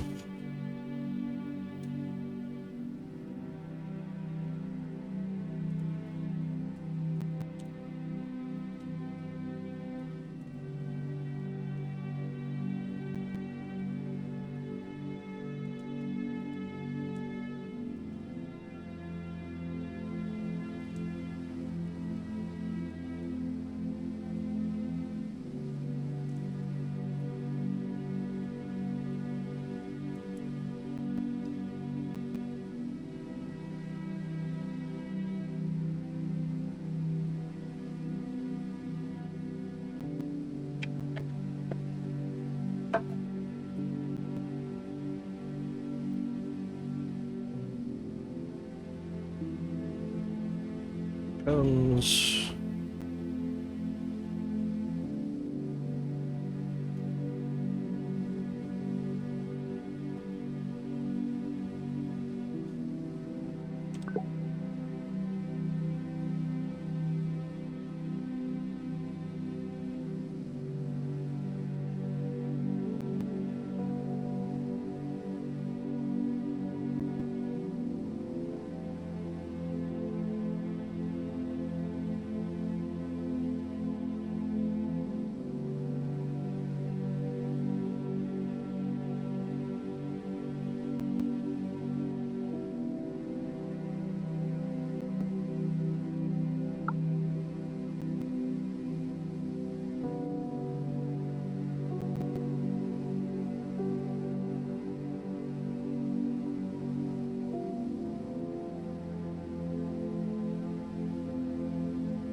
Should light up any second now. There it goes.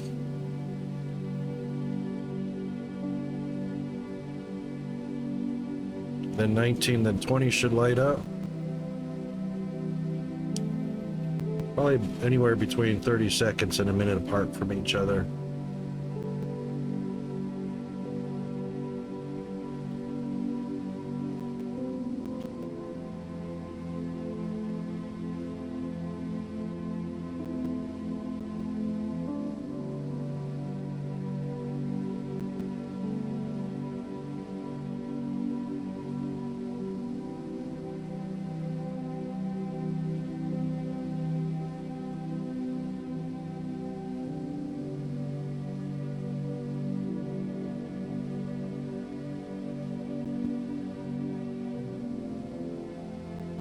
You know, maybe demand isn't that high.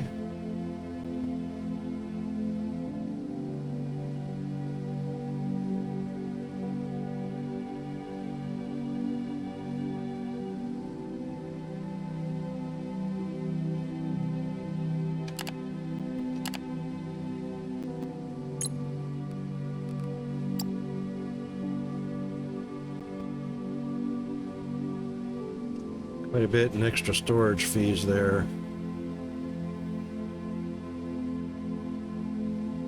We've already accrued some for today.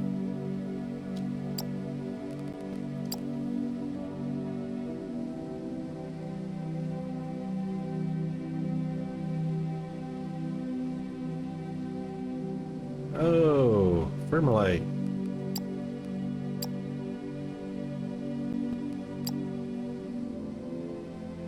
That helped.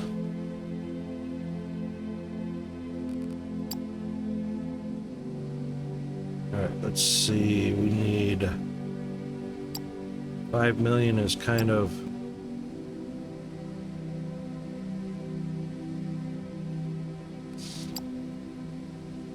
let's just do that.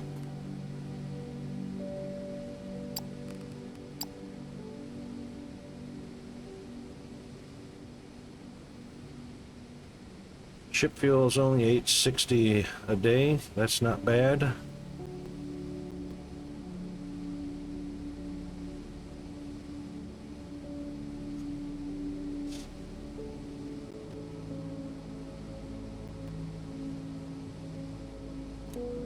Bit tax should be fine. Market earnings.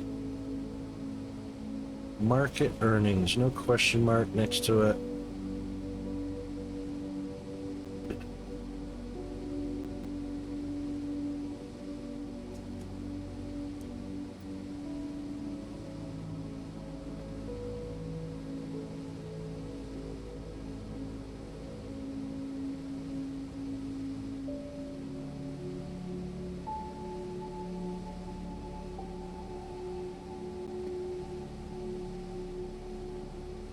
We've got maintenance drones, vacuum bots being sold, transport bots, heavy duty transport, light bots, screen bots.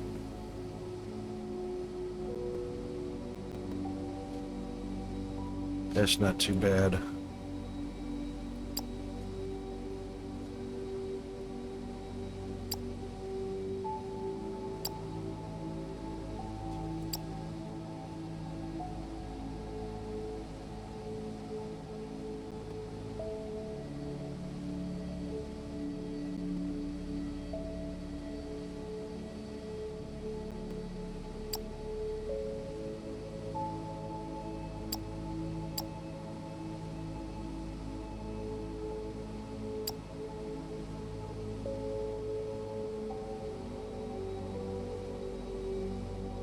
Okay.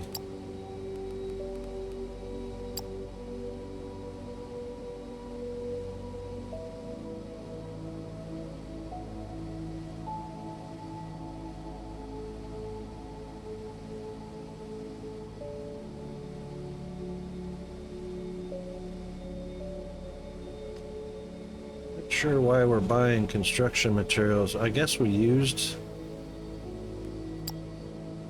Yeah. Oh, we're using construction materials. Oh, yeah, because we just did an upgrade.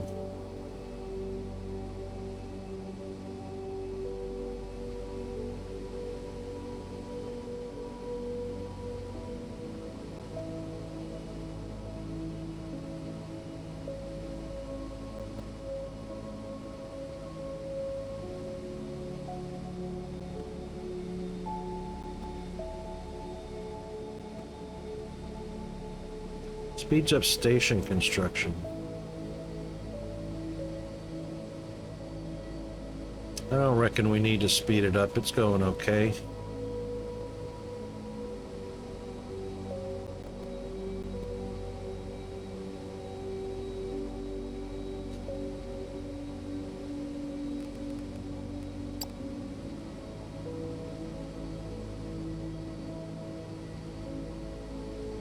Somehow we got over on Technum Rubble. 32,000 was the max.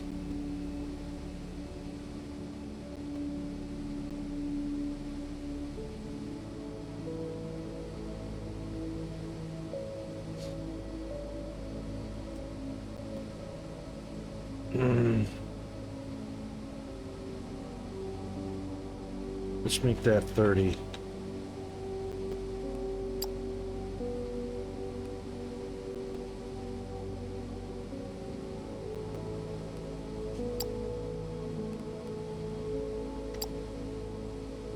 All right, there's our 20th melter.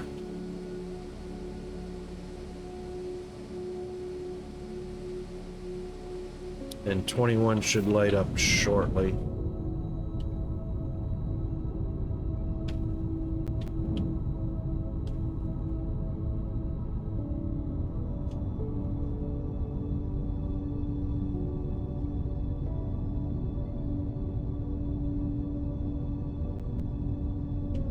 Yeah, so the rods are going to be a little slow.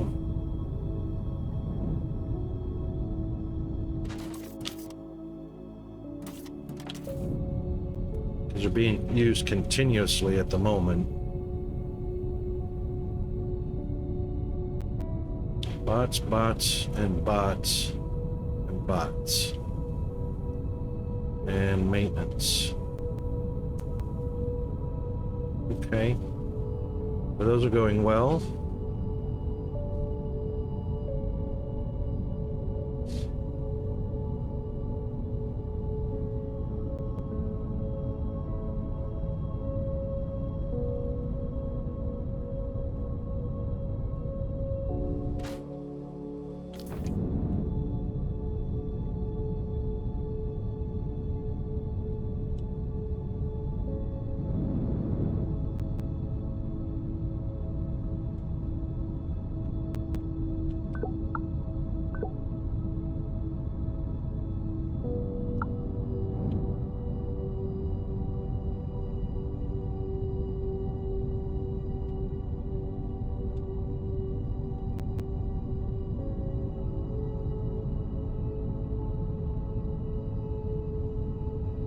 All right, so that worked out a little bit better than I thought it might.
So that might take just a little bit to balance out.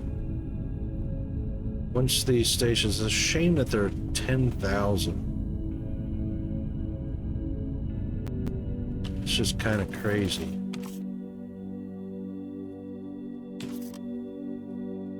That one's done.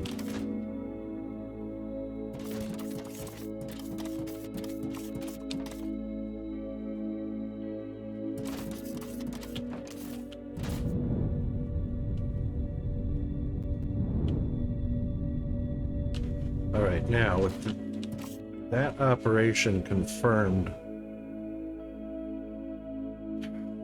10,000 per platform, jeez.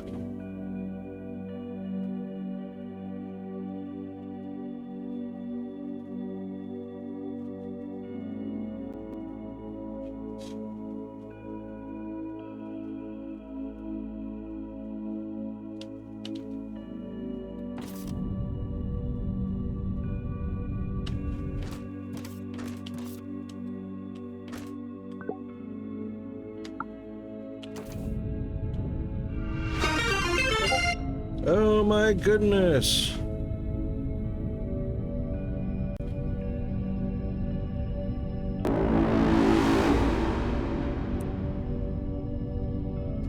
Last Swiggle. Thank you very much for the raid, mate.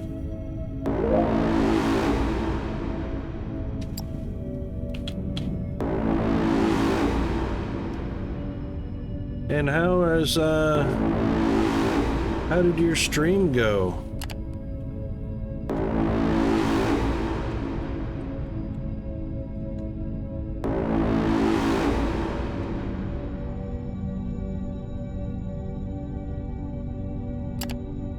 And welcome in, Raiders.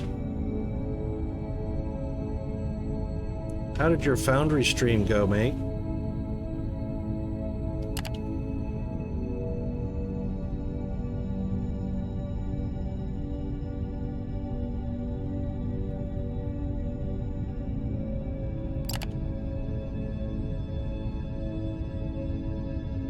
Yeah, awesome. What were you working on?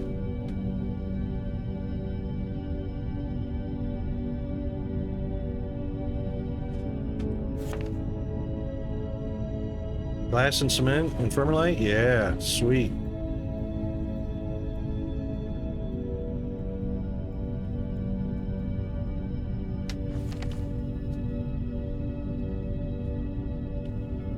I'm doing a little bit of rework. Having a little bit of rethink and a little bit of rework.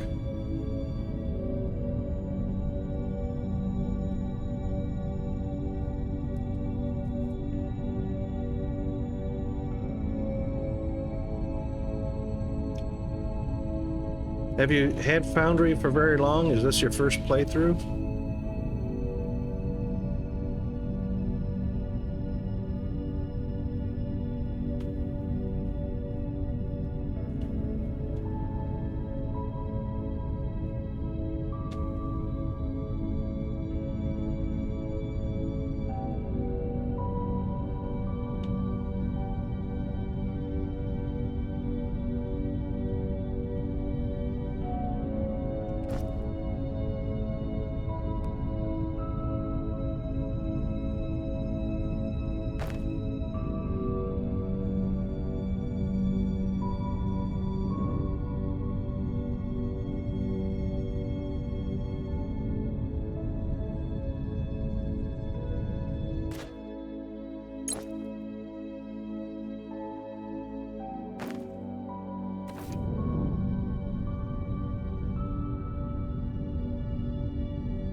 Technically 3. Restarted twice, yep. Yep, understandable. Understandable.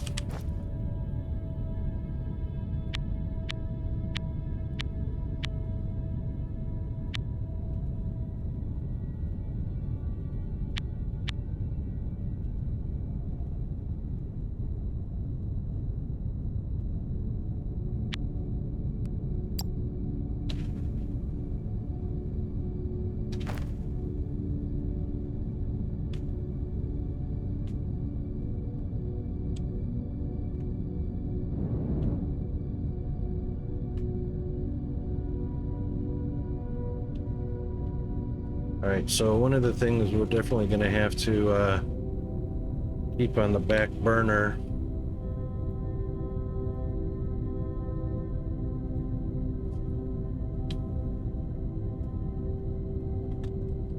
we're going to have to deep core the mineral.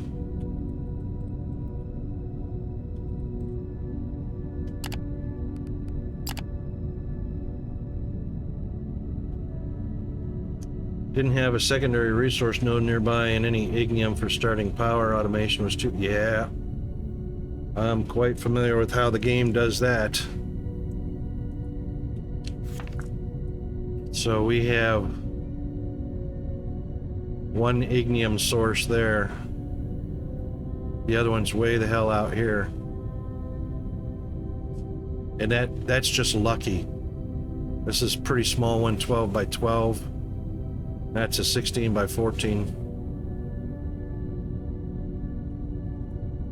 And then there's one way the hell out there. And way out there.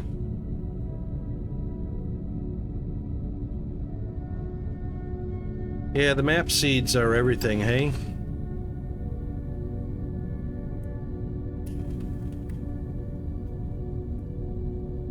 I think somebody needs to probably do like a database. And, you know, with at least some reasonable resource information.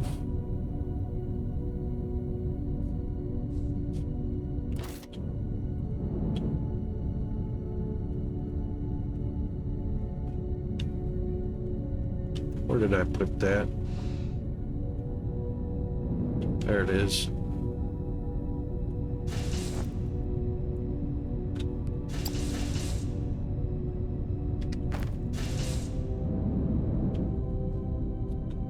There was, you ever played DSP, Dyson Sphere program?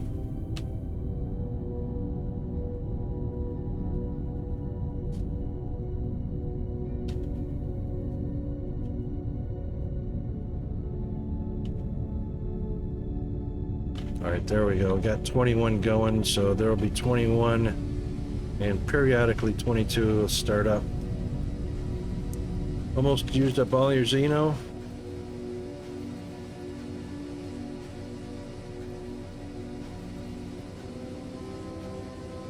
Ah, right.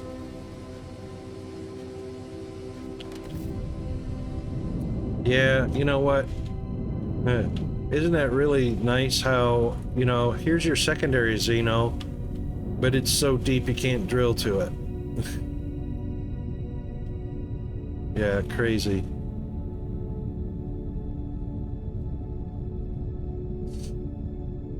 Yeah, Dyson Sphere's got a lot of great fans of the game, and there have been people that have actually made a list, you know, of the O-type stars and whatnot. And they also have lists of seeds that give you better resource, you know, arrangements and whatnot. They need something like that for Tectonica.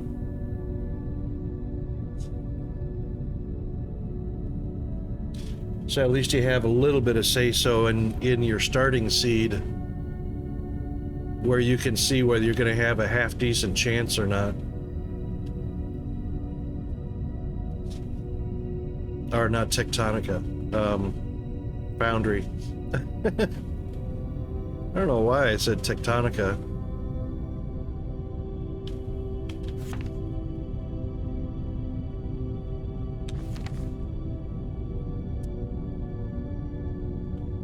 Where's my next mineral?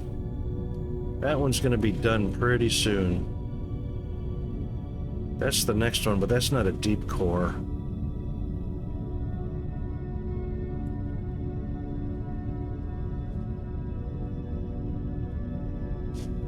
Yeah, I'll agree. It does. You know, Foundry, Tectonica, Vintage Story. Of course, Vintage Story is not really a it's not a. It's survival, but not base building automation.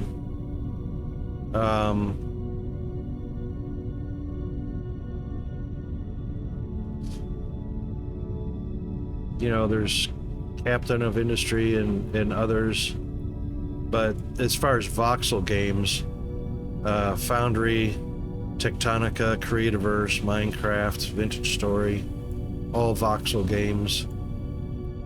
Some of them are just survival, others are survival and base building.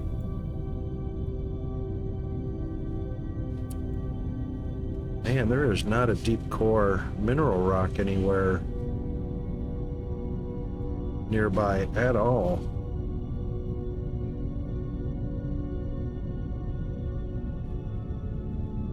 Lots of normal ones.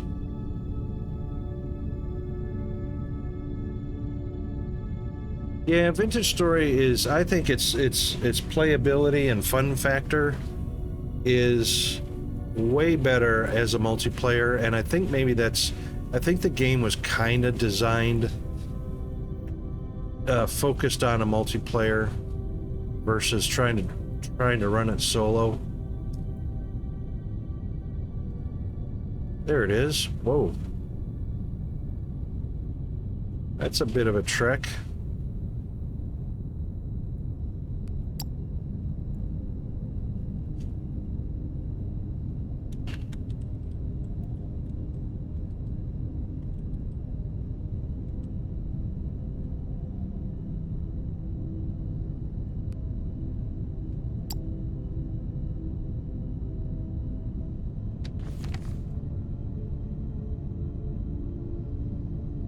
It's not too bad. It's about 1.2k, same as the Xeno.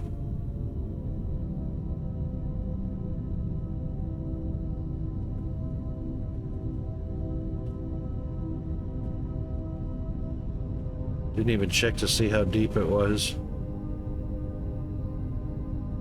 But I'm sure there's going to be some entry points around somewhere between 85 and 95.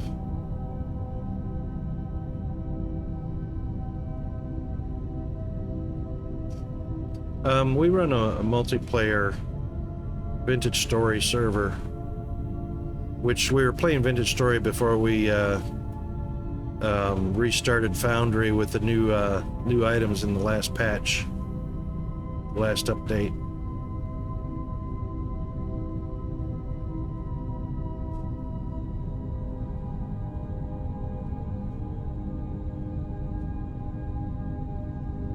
That one's gonna be underwater. Not a whole lot. A lot of it on land. There's entries at 90.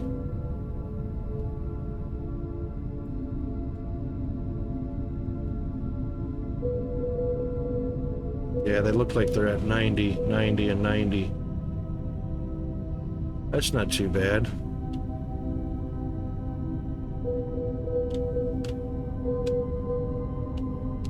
Right about there.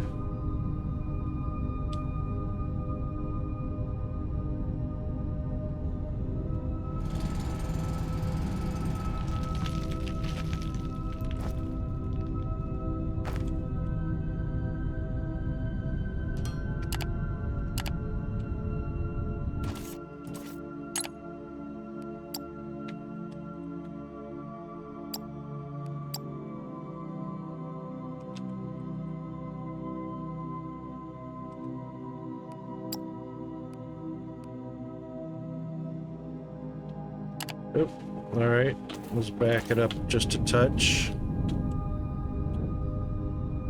I didn't look at the shelf to see if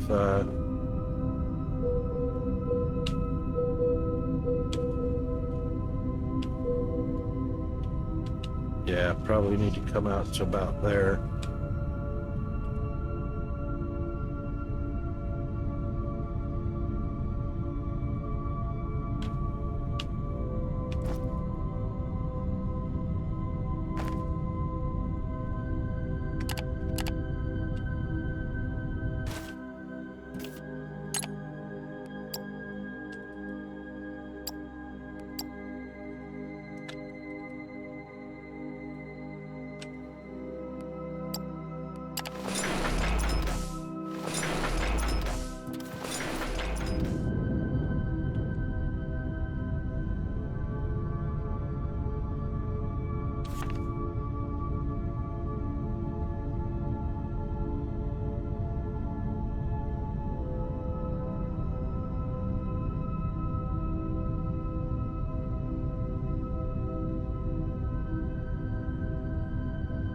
Haven't even started the Teluxite yet. We're getting ready to, though.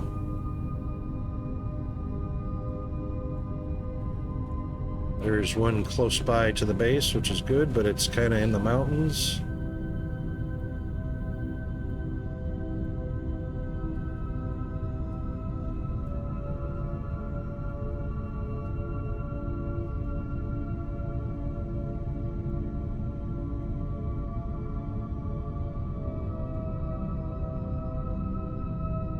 Yep, that one mineral ore looks like it's the closest. There's one right there. It's got 12 drill points. I didn't even notice how many drill points were on the other one. That's about as far away. It's still a good 1.2 to 1.5. Maybe shorter.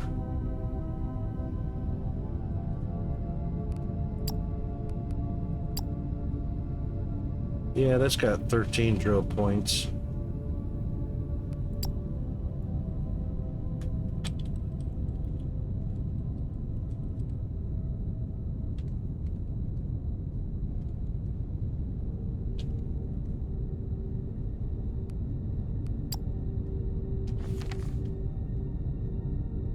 Yep, good eye. It was 13 for sure.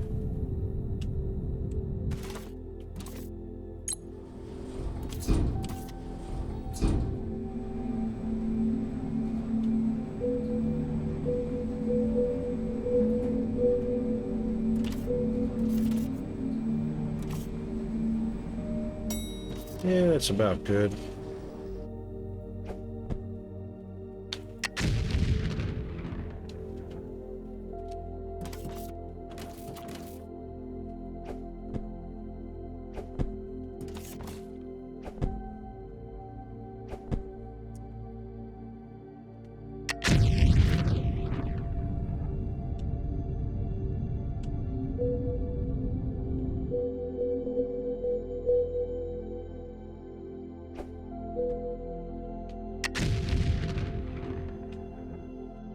There we go.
Oh, hang on, this is only a single.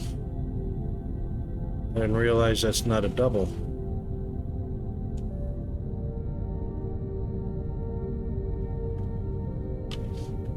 Well, that's kind of a bummer.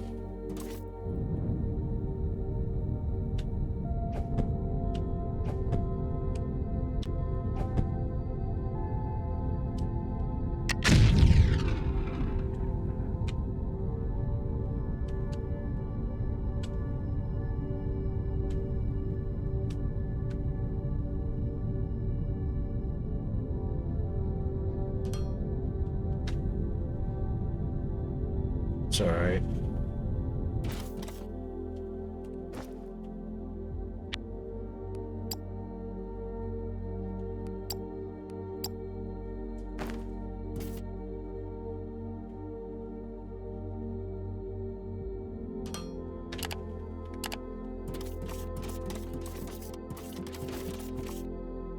That's still plenty of room.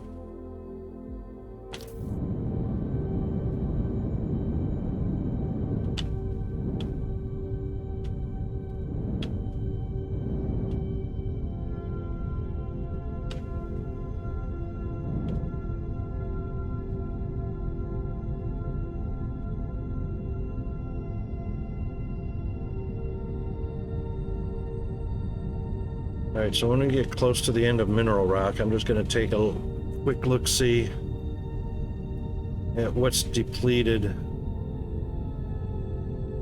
by our normal miners.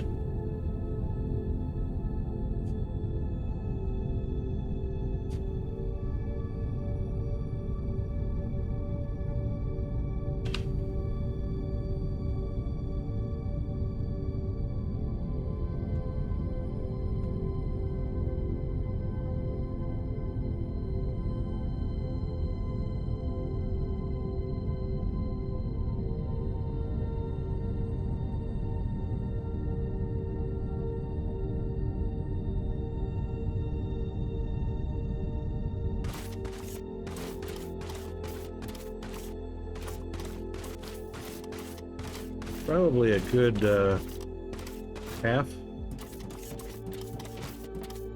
Oh, we're getting close. That was pretty good timing.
They're not blocked in by anything.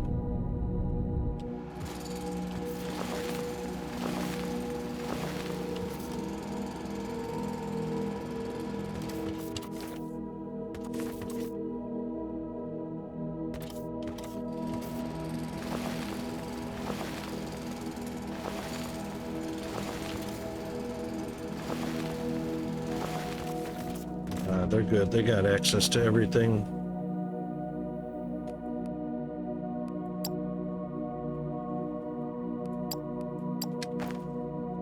All right, so that'll be a little bit.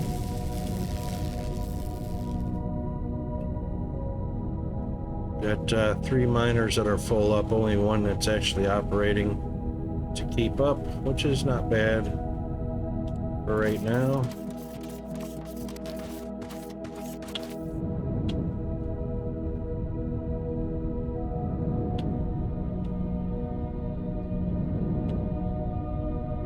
All right, let's see.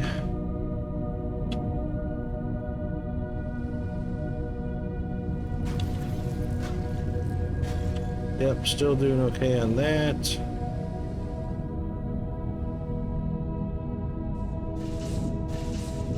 So it continues to balance out. These should be close to 10 grand already. Yeah, 9,700. Plates are buffered up. Rods are getting buffered up. Electronics are getting buffered up. And machine parts are buffered up.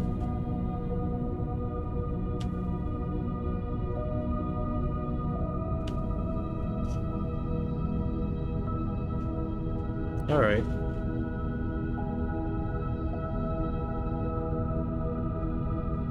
Well, at least we can see now how that's going to work. Let's check our storage.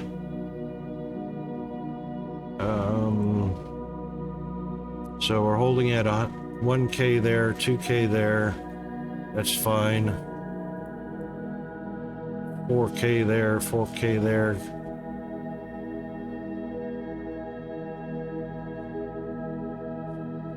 Did that fill up?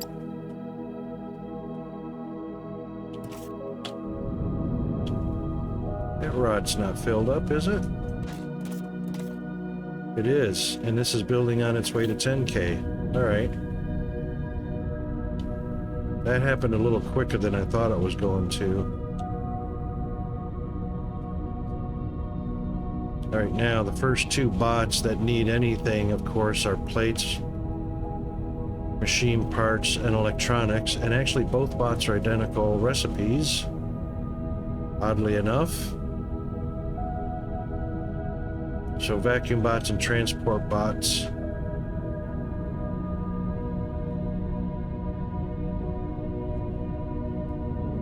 Alright, so this is how this is going to work. Let's grab some foundation.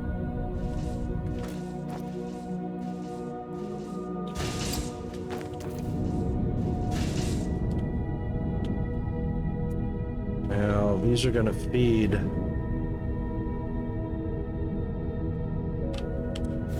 Where do I want to put them? Let's put them somewhere nice and flat.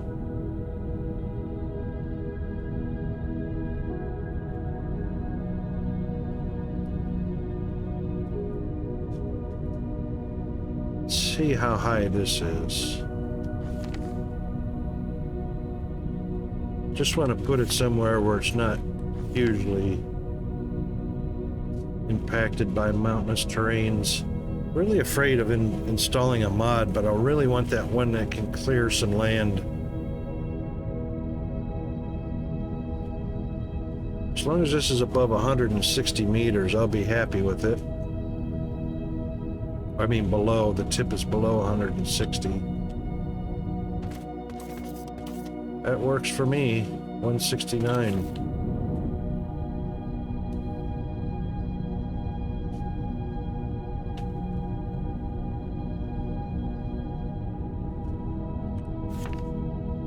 And we've got water right there.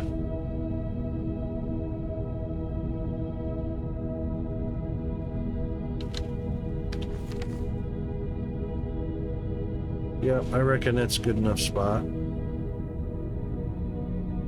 Now this one says deep, but that doesn't mean it's deep. It's just a normal ore vein or deposit.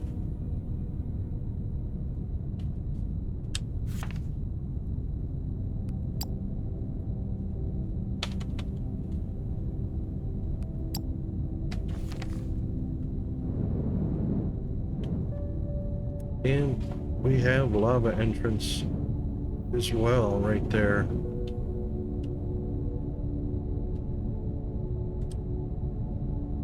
All right, so we'll just set our target.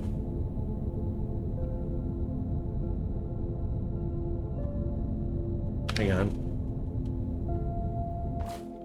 This is not above 160. Or it is above 160. All right.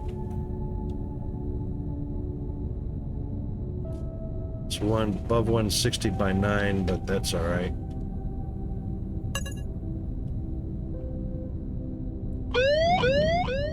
We can get rid of a bit of it.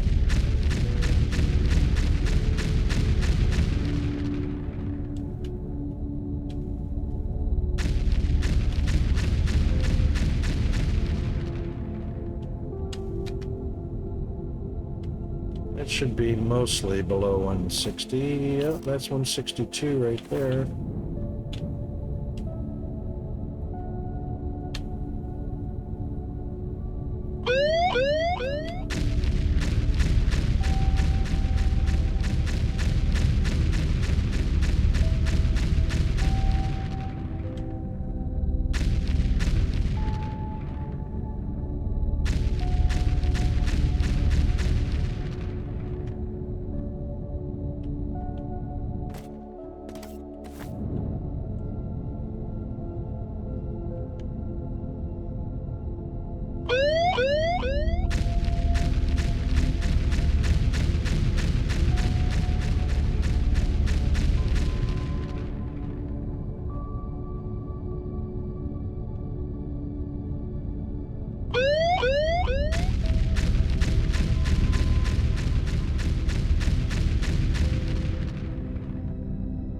Right, that should be mostly almost below 160.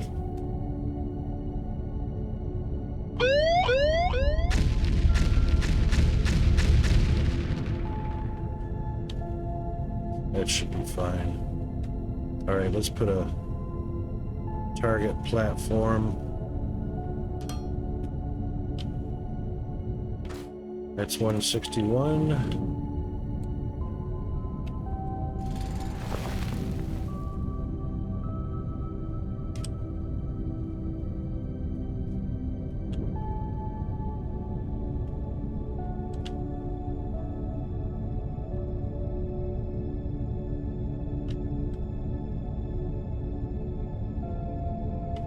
Yep, that'll work.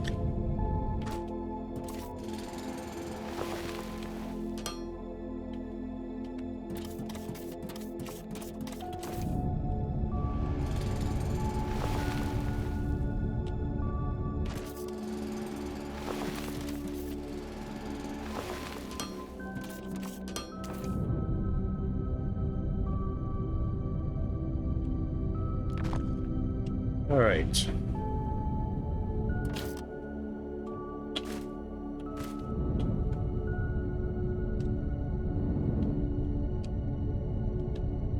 Cool, that's 160.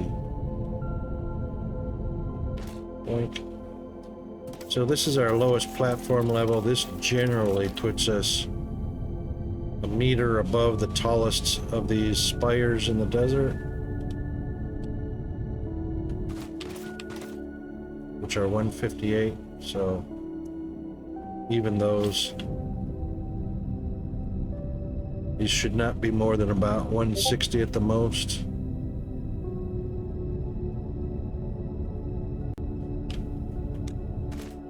Yep, 158. Beautiful. Okay. Oh, ads. Crap, I wasn't even paying attention. Heh. All right, then we'll have ourselves a little bit of a BRB zone. Get a bio break, a stretch, a hydrate, caffeinate, whatever Kate you need.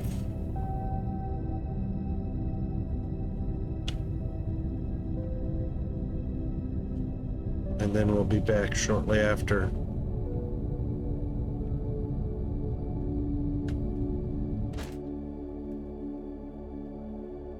Hang in there.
All right, there we are.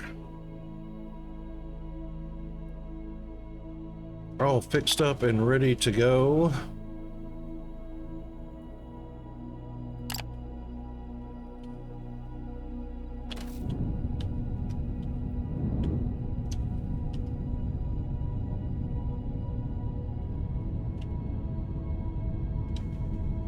All right.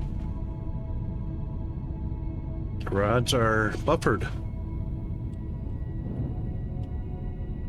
10,000 there. 10,000 there. 10,000 there. Whoa. Did I not put a capacity?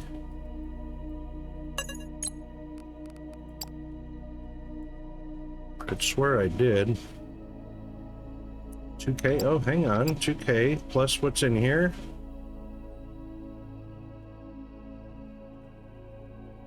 Storage capacity. 10,000, 2,000. Minimum move. Oh my God, that's going up to 20,000. It shouldn't be. It should only be going up to... It's going to go up to 20,000 items. Holy crap. Wish there was some way to limit that. Like max storage. Actually, there is a way. There is a way, but we haven't gotten into that yet because we should be able to utilize all this stuff down here on our data processing.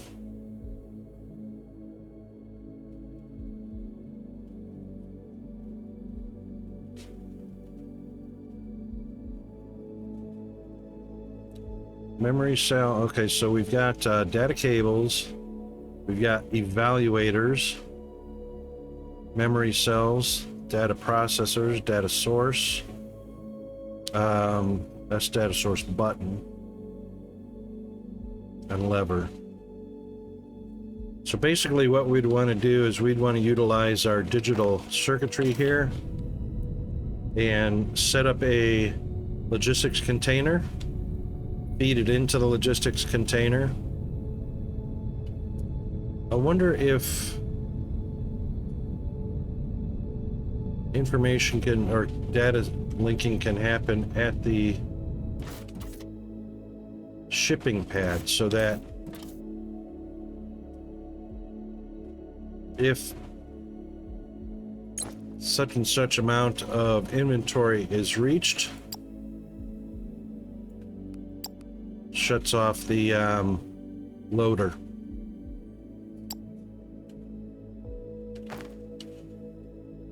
Yeah, we need to do that. So we'll let it fill up one time.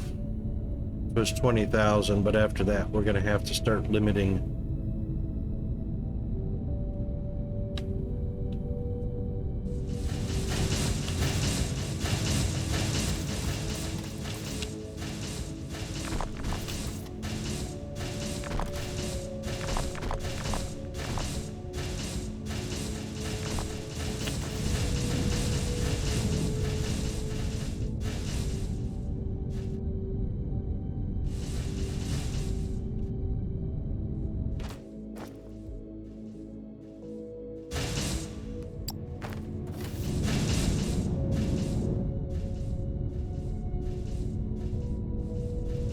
All right, let's bring over some solar.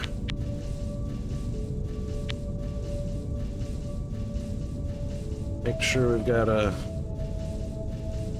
bit of cable wire to go with us.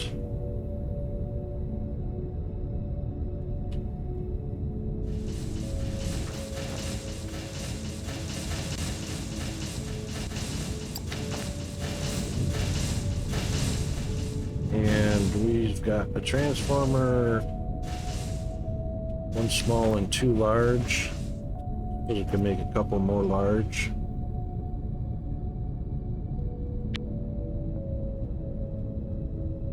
so solar transformers.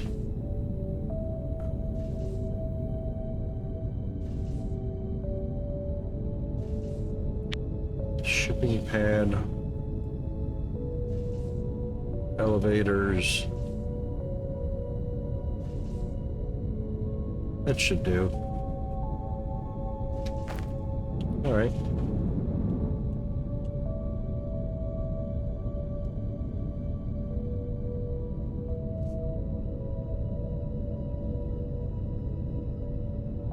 And the solar will just be temporary until we throw down some steam turbines over here.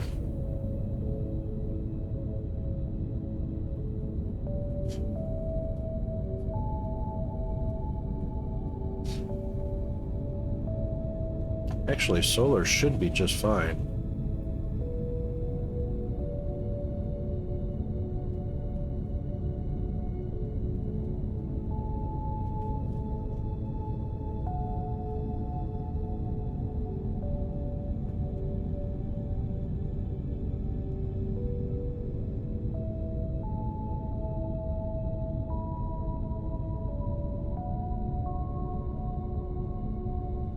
Oh, you know what I didn't make? Dang it.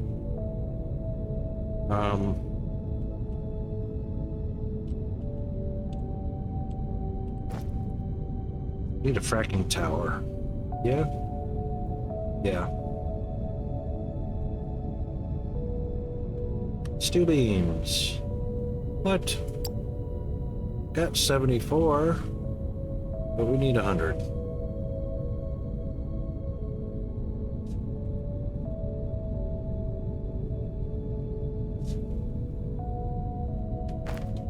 Dang it.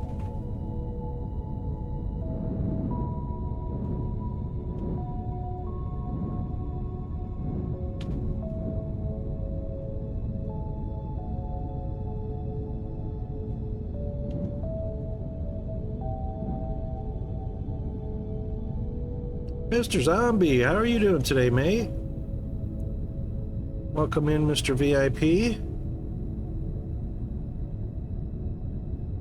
Uh-oh. What, pray tell, are you scared of?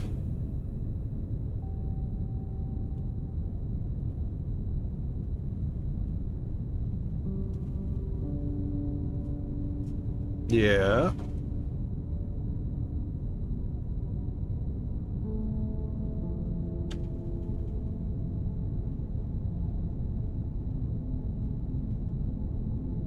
Okay.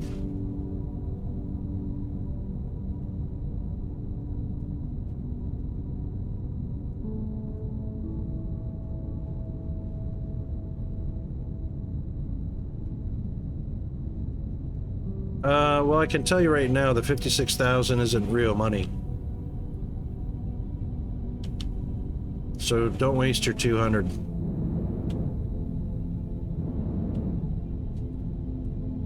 Those are going to be comps or credits or in-house money that will never be allowed to leave in-house.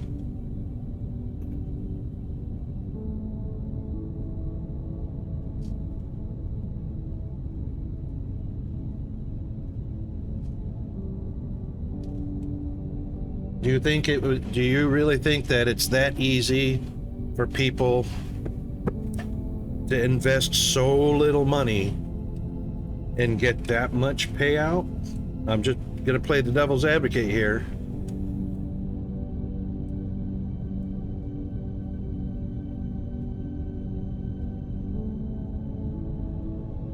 Yeah. So when, just like any casino, what do you know about the house rules, and what do you know about the win ratio for normal casinos?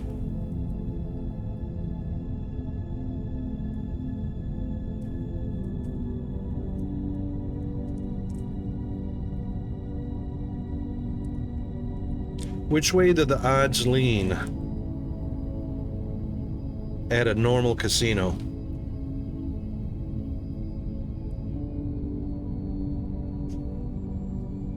Correct.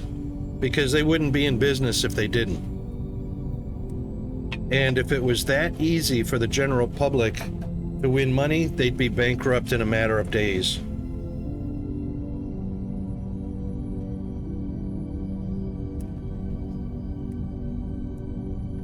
So although you may not see what the catch is or what the numbers game is with this online casino,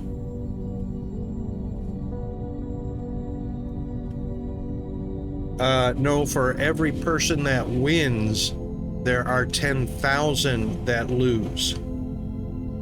It's a whole lot higher ratio than you realize.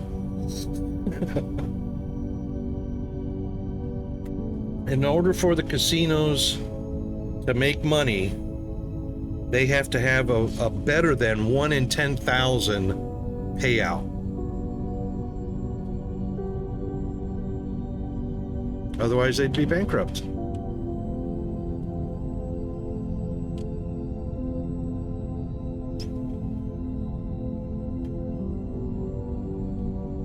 But like I say, I'm just playing the devil's advocate. I'm not telling you what to do.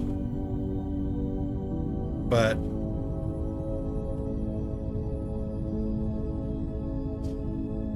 well, like I was explaining before, the comps are in-house money. They're not really giving it away because people spend their comps, which is no loss to the casino at all, until they get to their actual money, and then they start spending their money, the players' money. Yeah, alcohol. You know, when I was in Vegas, oh my God, I took $20 into Circus, sat down at a roulette table, and I sat there to play and drink. I took $40 in with me, and I played roulette for 8.5 hours on $40. I walked out after spending my $40, but I had 8.5 hours of fun and drinks.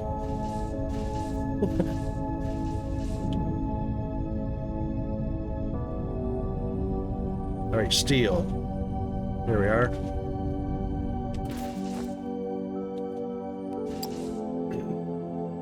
But it also proved, you know, I played a theory. So I came up with a routine, a way to beat roulette or play roulette by sitting there for 8.5 hours playing with my $40 and figuring out how to play it. So it wasn't a loss at all. And I had fun, free drinks the whole time. I was up like $2,000 at one point. And smart players usually leave when they're up 4 times the money they brought to the table. So when I was at, $160, I should have left. But I didn't go there to go win. I went there to go play and have fun and figure something out. So I figure value for money. I spent $40 for 8.5 hours worth of entertainment. But there are definitely streaks, trends, randomness, all that. But the odds are always in favor of the casino, always. And the longer you spend in a casino, the less you walk away with. So fracking tower. Pipes. What have I got for pipes? Rocket remembered to think about steel pipes.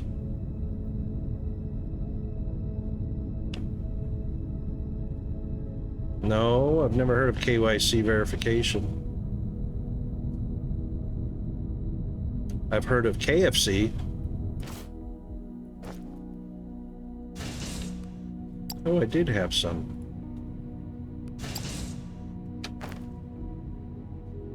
Know your customer, client. Process where businesses confirm a customer's identity to ensure they are who they claim to be. This verification is a crucial part of financial regulations and helps prevent fraud, money laundering, and other financial crimes. Yep.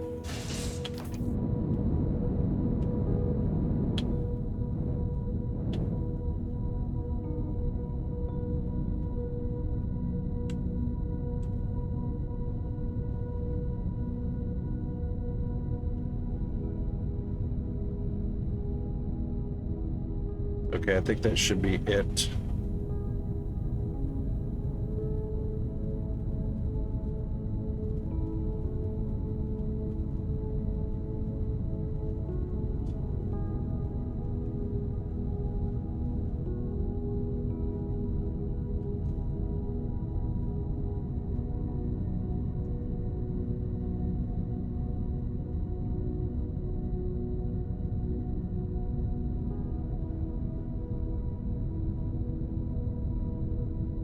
Well, so here's, yeah.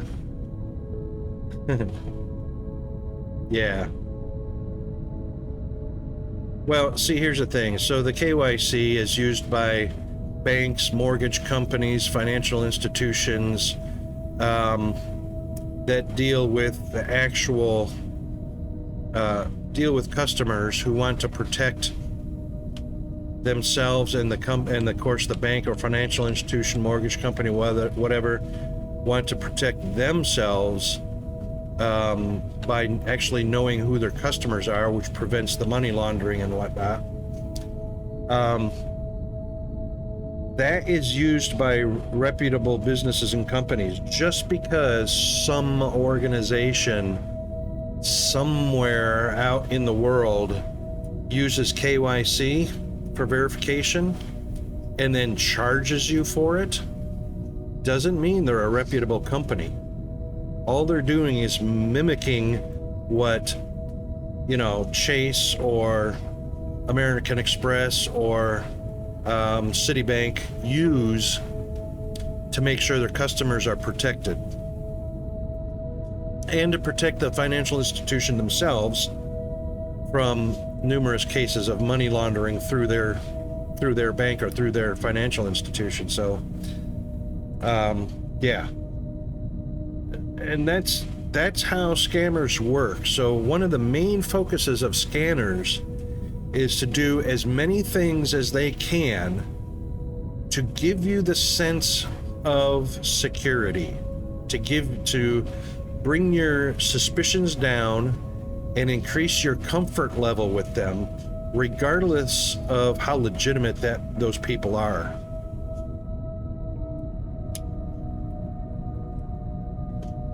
So you have to keep that in mind too.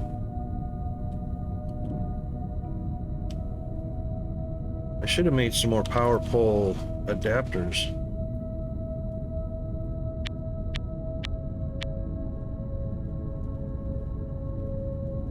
So I think what we're going to do is we're going to throw a single power pole down here. Right about there. And we'll hook up to it.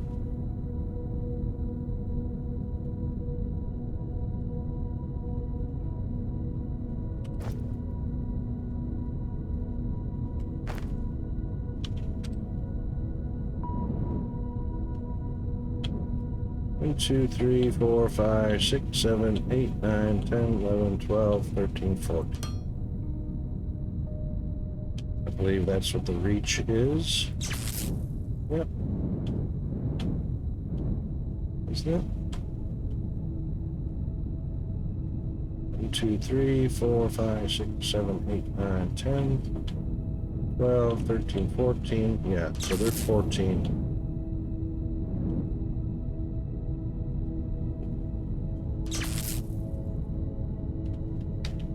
Now that'll probably go a little bit higher.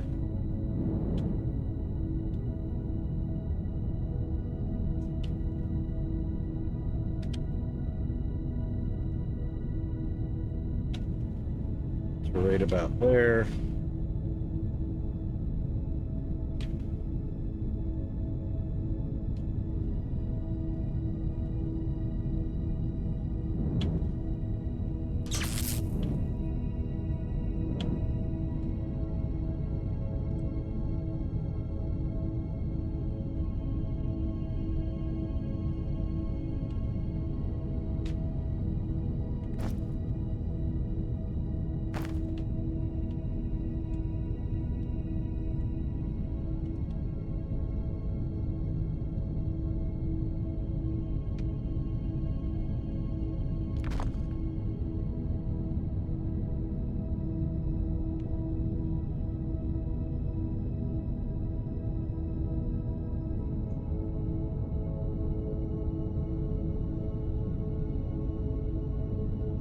Can't go higher?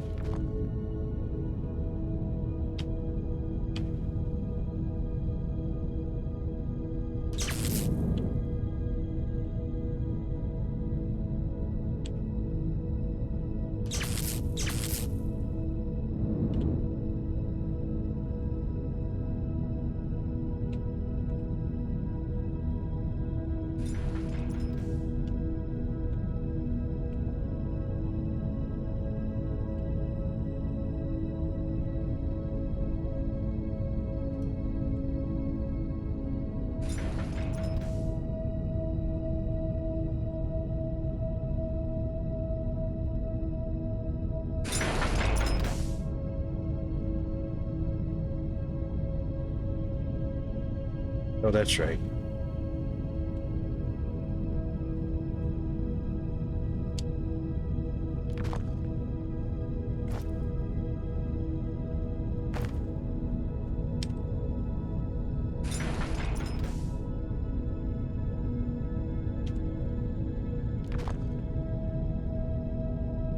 Uh,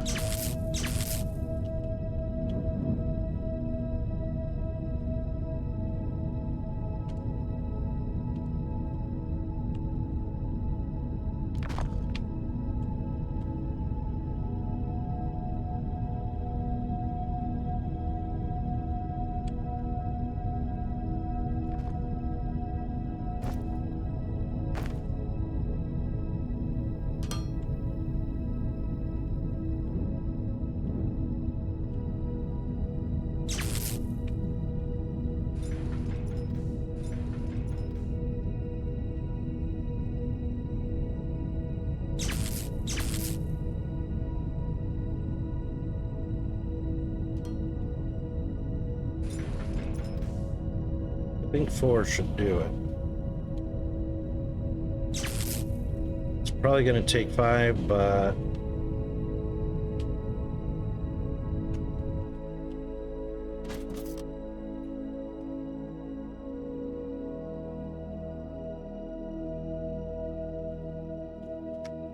oh, it's already connected.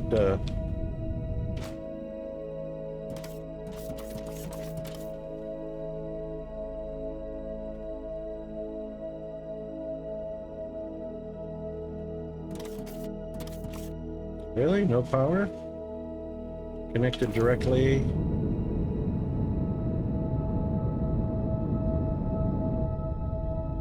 Oh.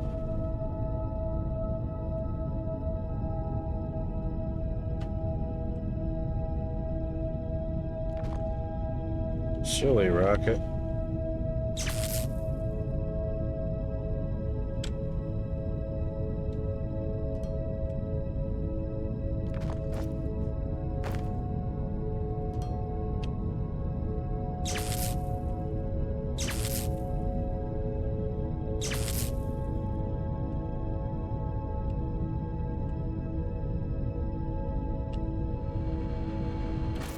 There we go.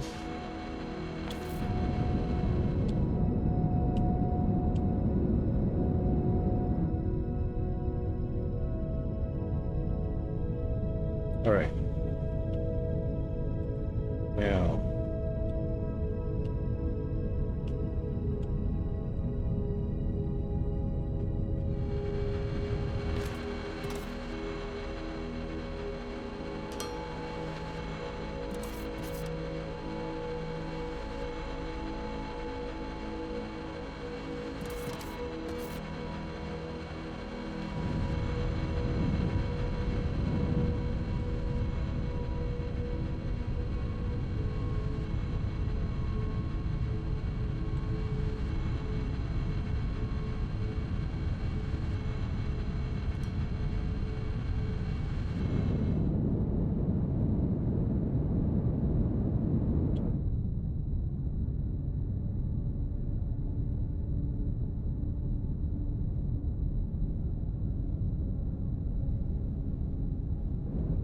Good.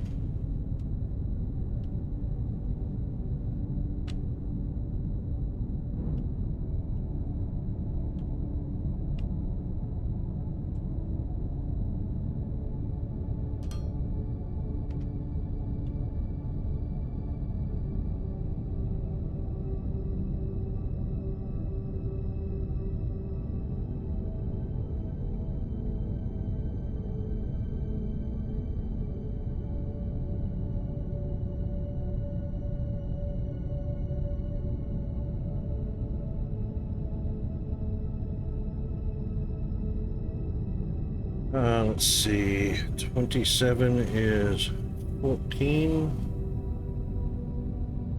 Let's give it 1, 2, 3, 4 of space.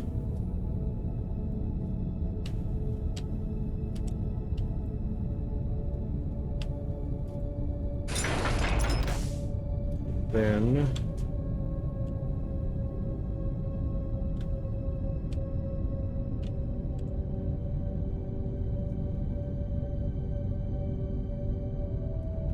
it's 12 that way.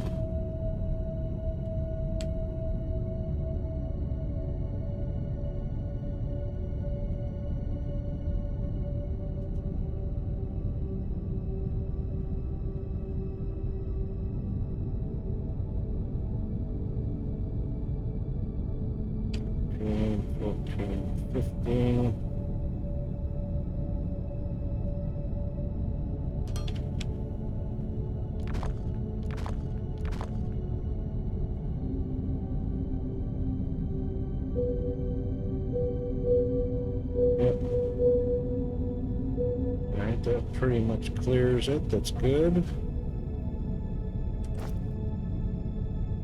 100 concrete. Oh my god. Seriously.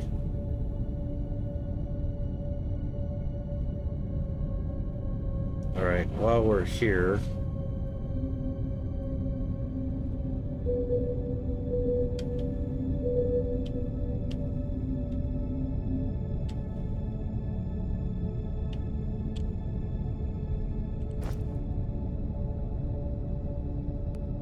tracking tower.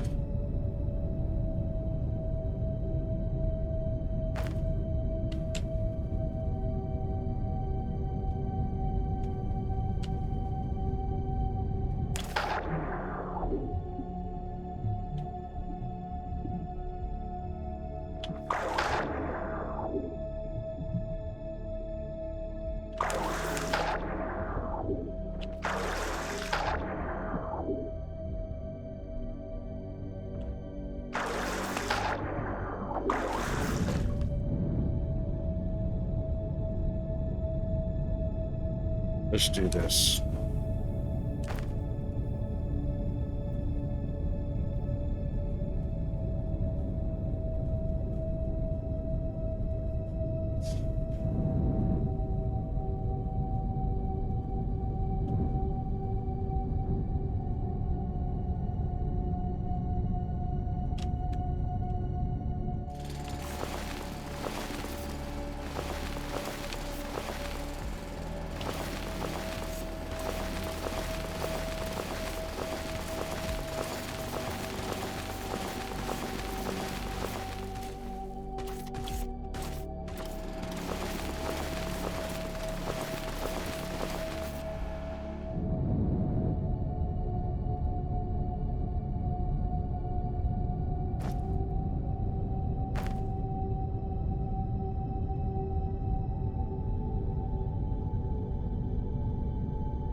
That's good enough.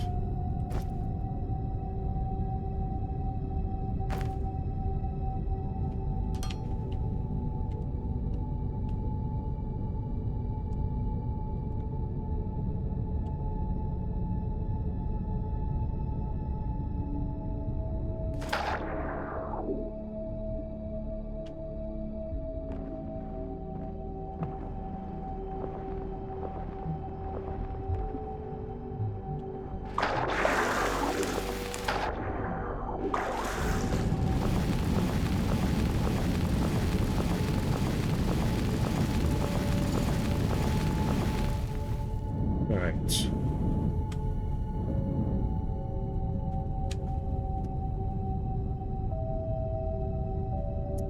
It's pretty close, so...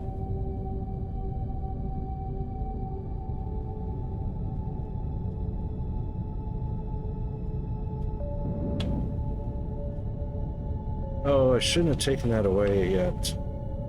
Alright, let's do this. Let's put that there. I forgot to orient. And where is Rocket? Rocket's on the opposite side. Figures. So it's exactly 180 degrees wrong.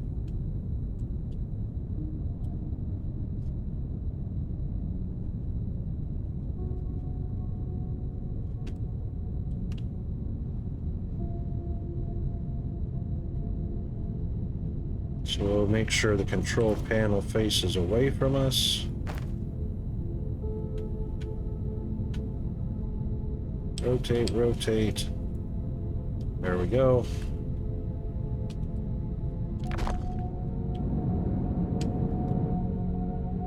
Now we can configure it.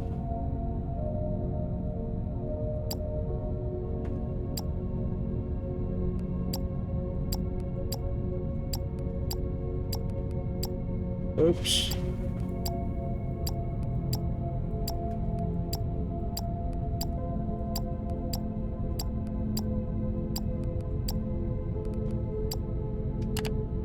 All right.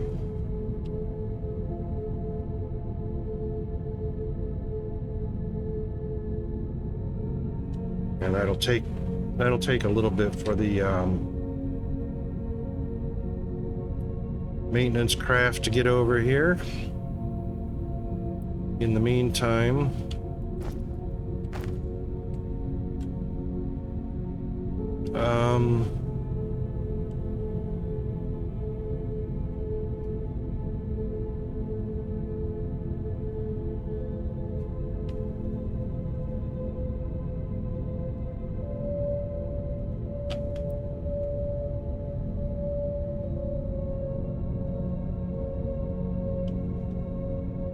I think that's probably going to be too far away.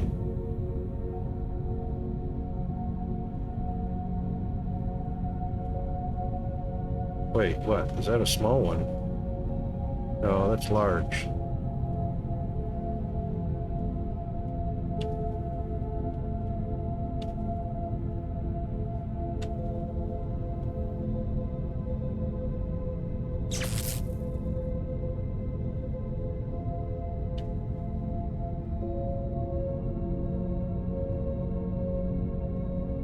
What?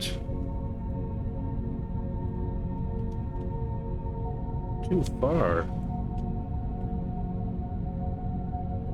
14.28 meters. Max range is 14 meters. That's messed up.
That should be close enough. If not, I'll angle it over a little bit more.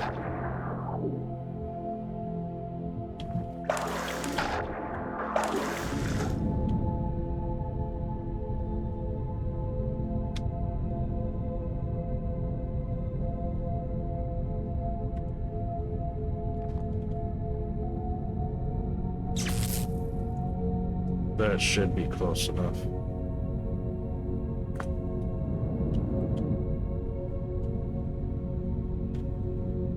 It'll reach up there, it'll reach there. Okay. Alright, I guess I'm gonna have to go back to get some concrete.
You know, if you got $200 to spend or to burn,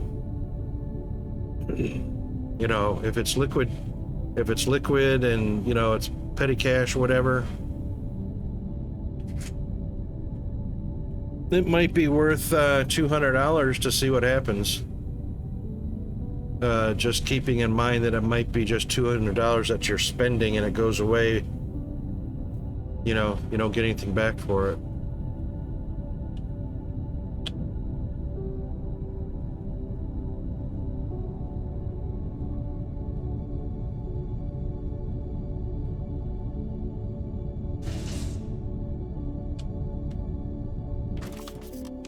And also keeping in mind that your personal details are going with it.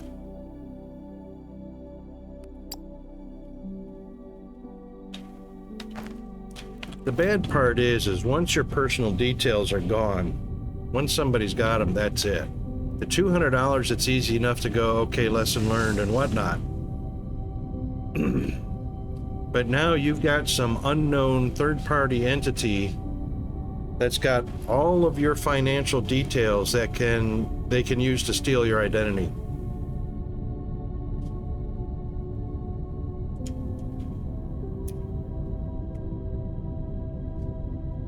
Keeping in mind that they're turning it around and using that to make you feel safe, but that doesn't mean it protects you from them.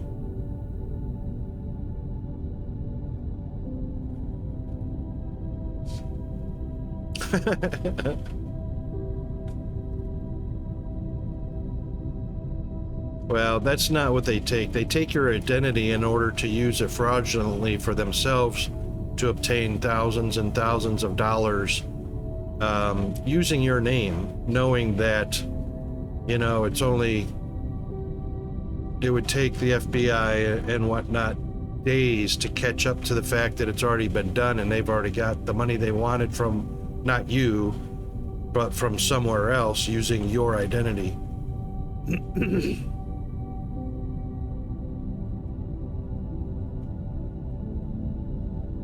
No, they don't care about your debt or your poor credit score. It's the fact that they're using somebody else's identity to obtain something. So it won't matter whether you've got, you know, credit score or anything like that. So, you know, obtaining a false driver's license, false passport, false visa, you know, documents that don't have anything to do with your debt or credit score, and then they can use that to apply for, you know, or not apply for, but obtain cash fraudulently using your name.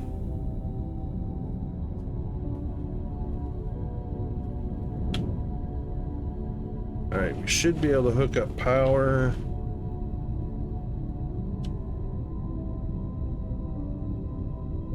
$15.25. Are you kidding me? Wow.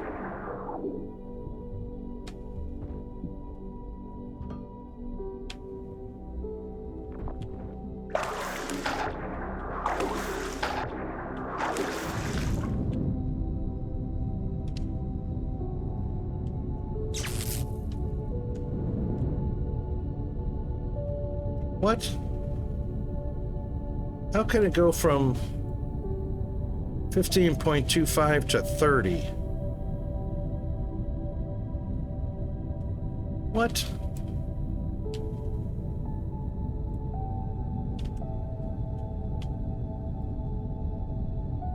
Thank you. Jeez.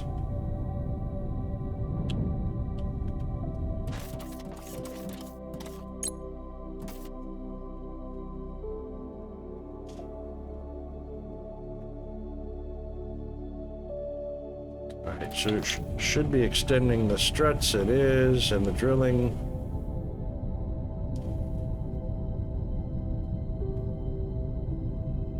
You can't do it? You don't have the $200 disposable cash?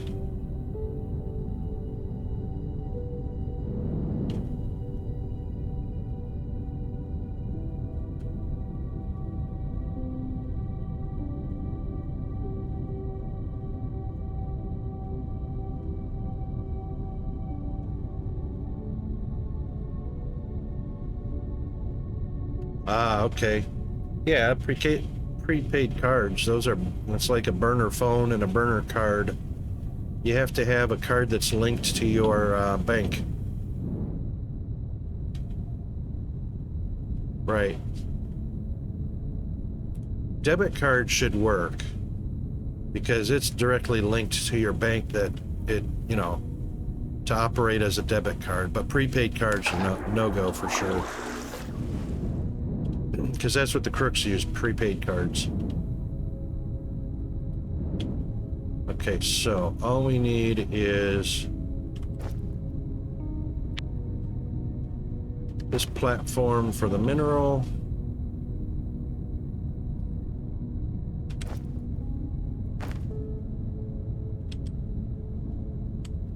Bada bing, bada boom.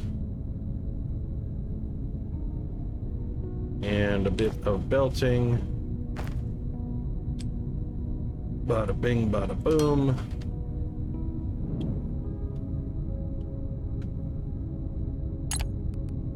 From factory to the space station. Mineral.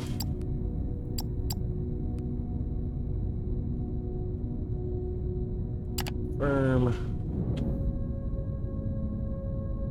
That'll do the mineral till the miner reaches the core, which is quite a distance.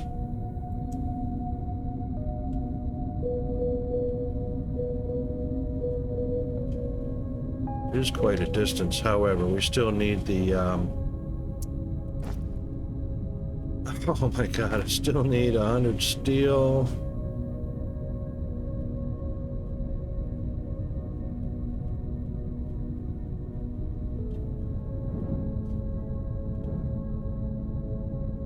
Yeah, we'll use that one. Use the burner account.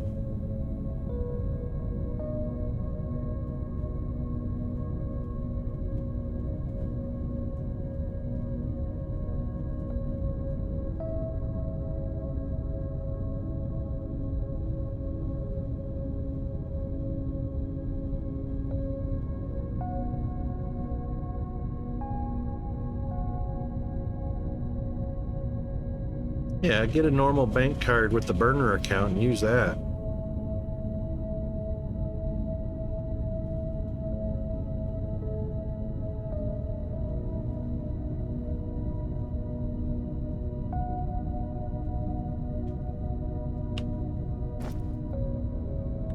That's not what I want.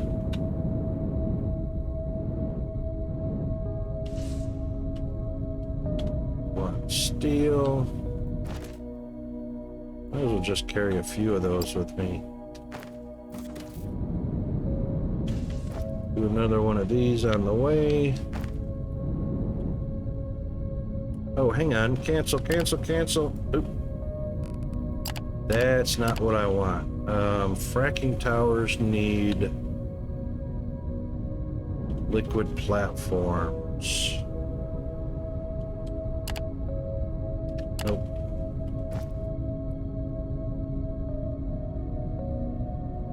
Target. Yep, one of those. And one of those.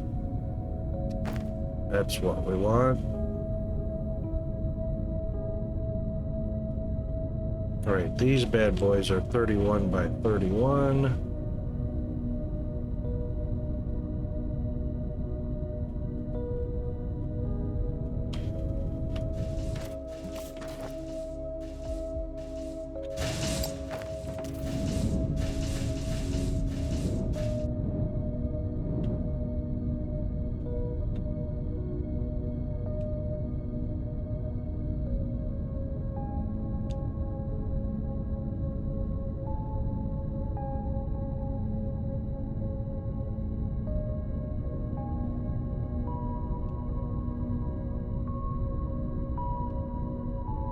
Now this one's going to be a launch pad.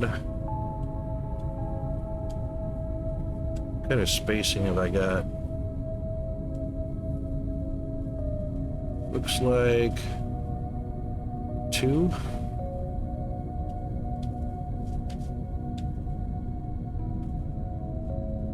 We'll do 1, 2. Very nice. Oh, and of course, you're 1 block off.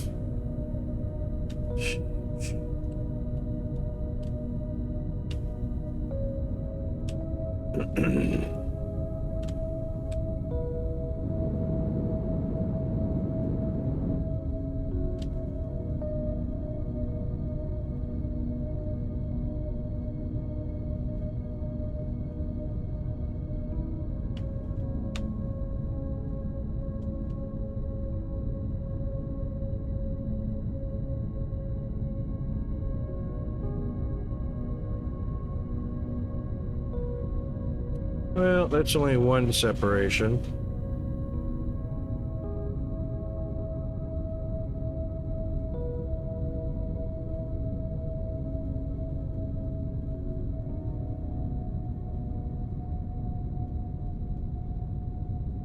Oy vey.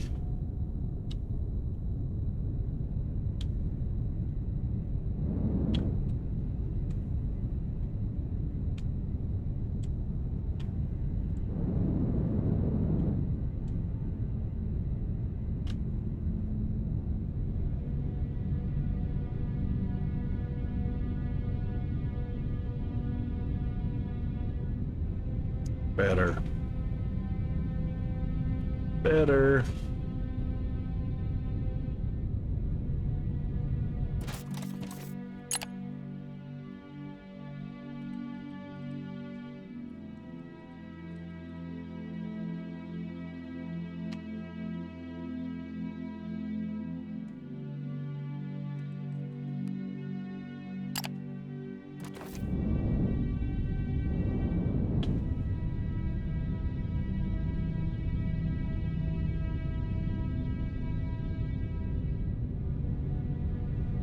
I need to transfer money to the account and transfer it to the prepaid credit card. Yep.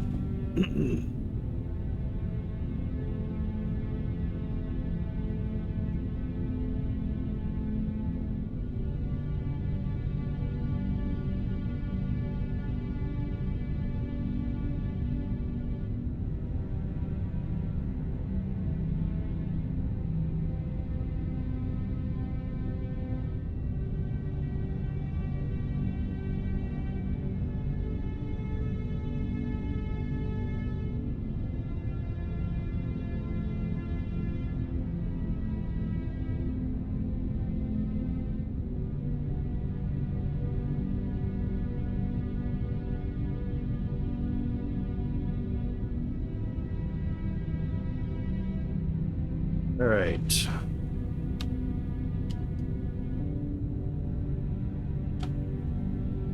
So probably on this side, which should be fine. Yep.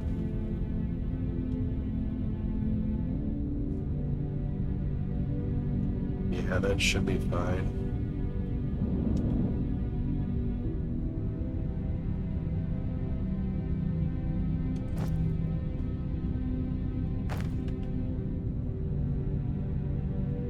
Make sure we orient us properly.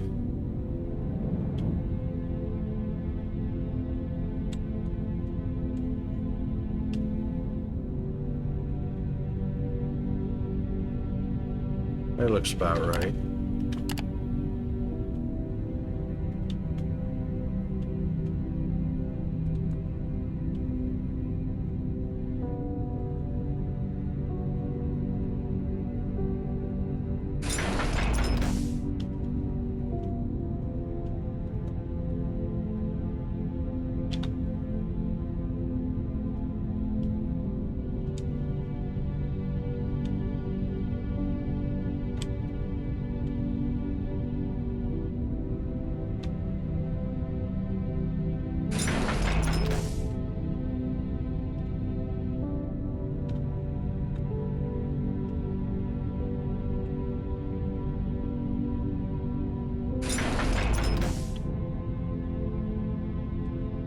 At least we know that's the center.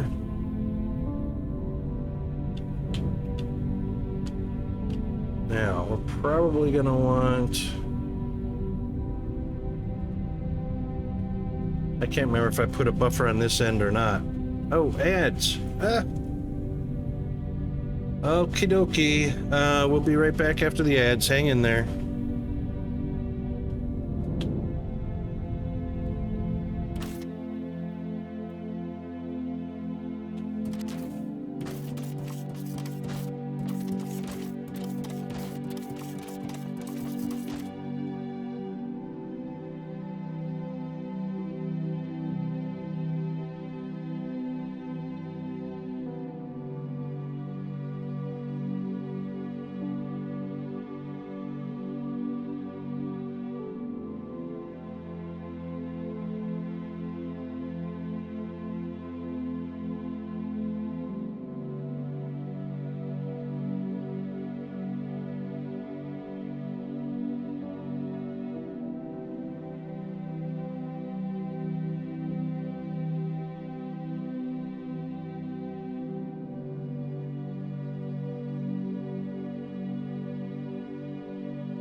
I am back a little bit early. I reckon everybody else is back kind of early.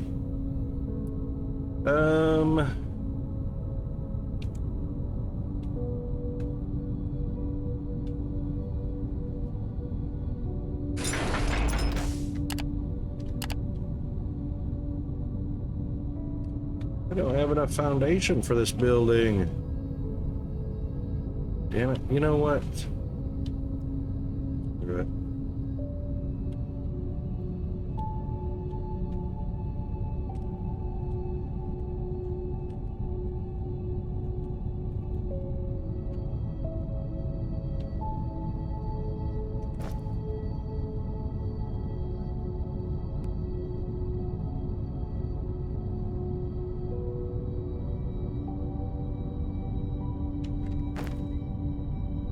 A little bit of cheaty.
Hey.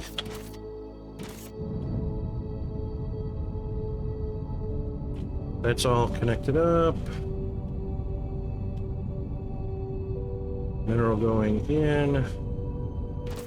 Power should be fine. Yeah, 800, not even a megawatt.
Oh, I wanted to go with you. Damn it.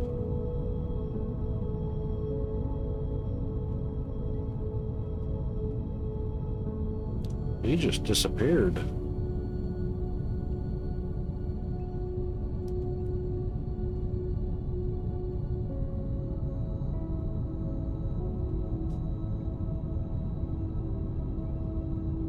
That's right, I fly faster than him anyway.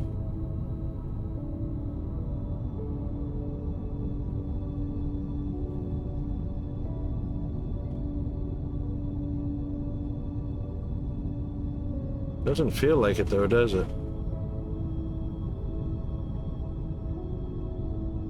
I wonder if my flight sprint speed reverted back to default.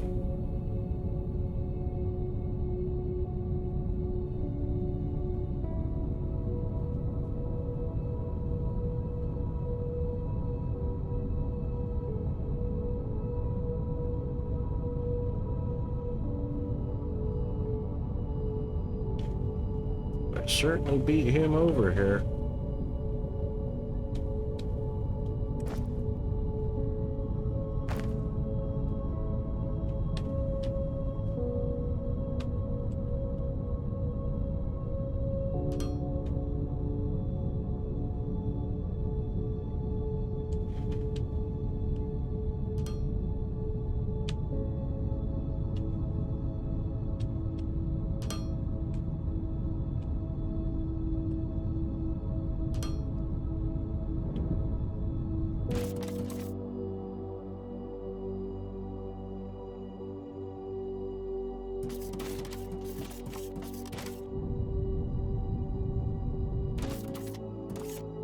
Excellent. Okay, all set.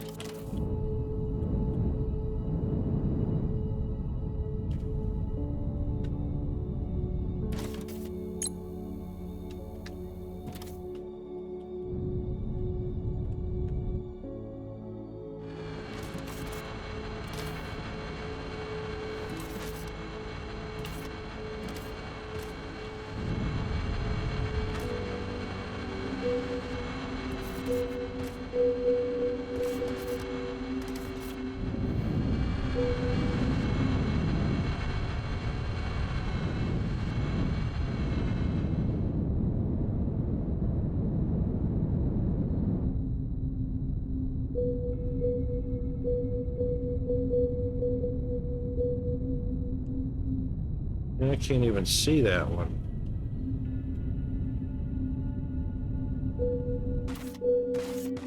It's like blocked by the label, but it's there. All right, it's at 90. Let's see if there's a double there.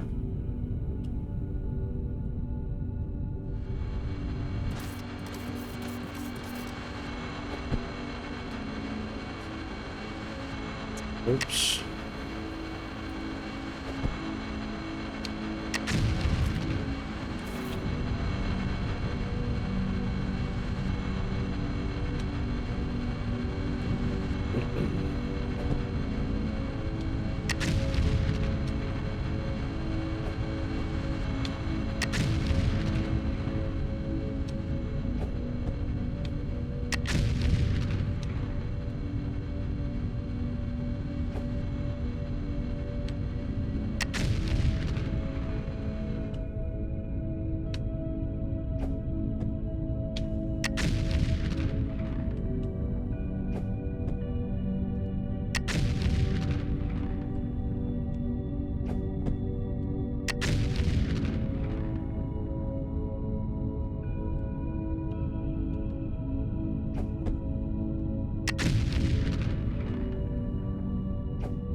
That looks like a single also. Oh man, that sucks.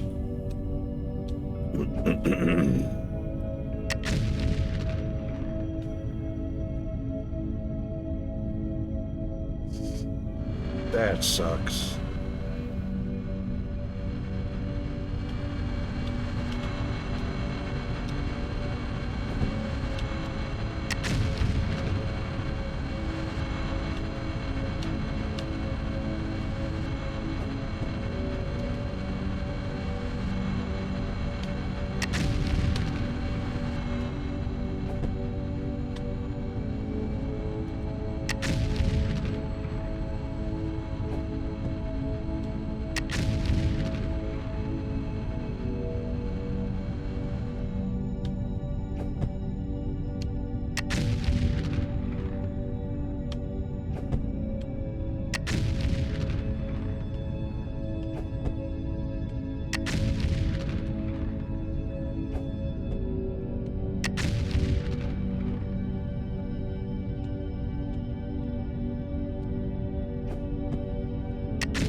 Thought there was one on this side, I guess not.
Really? It's right there.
Now, what have we got for wall connectors? One. Five's not going to be enough. We also need another transformer.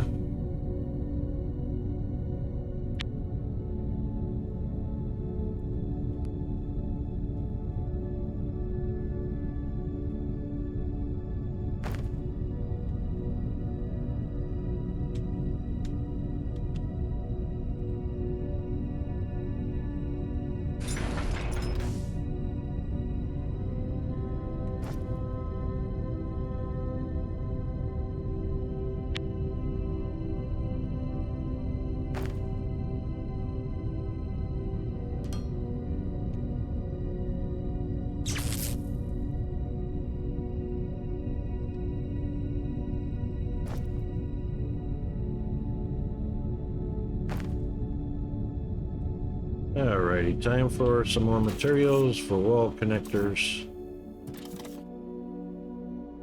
and all that good stuff.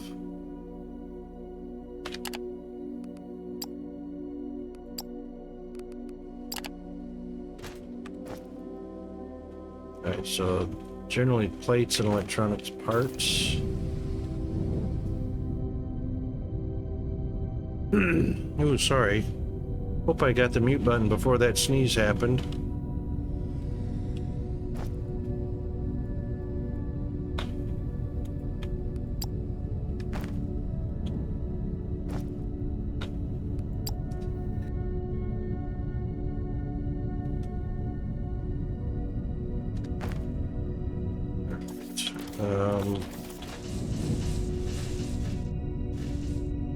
Some electronic components.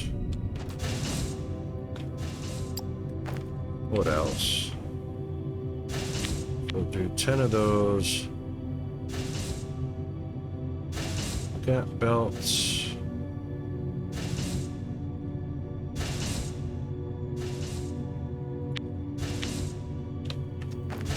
All right.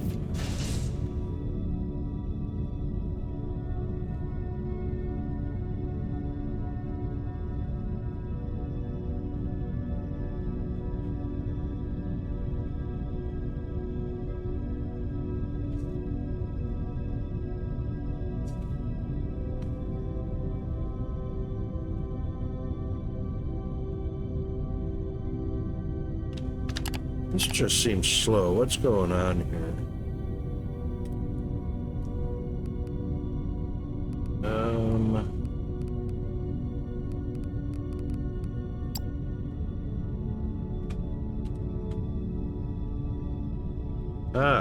It did revert back.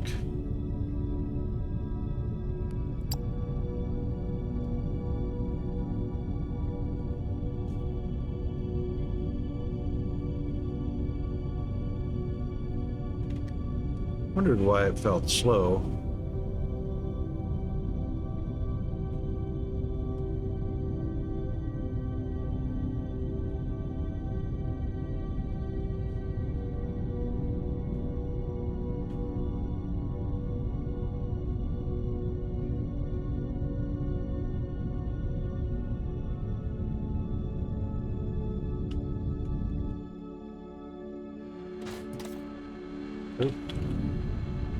Alright, so we're going to be around on this side.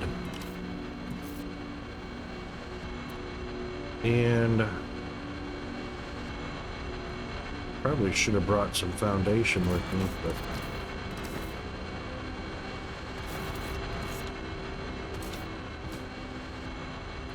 why can't I switch this to... Why can't I just switch it to wall?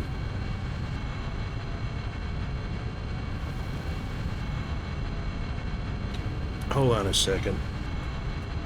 Too much activity out there.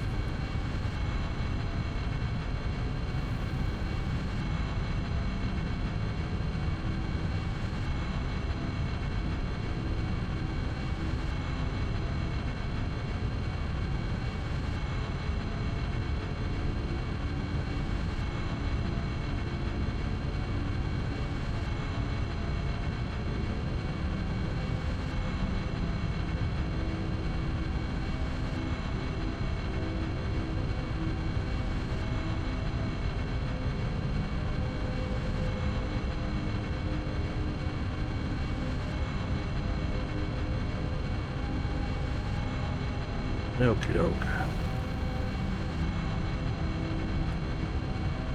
Alright, wall connectors.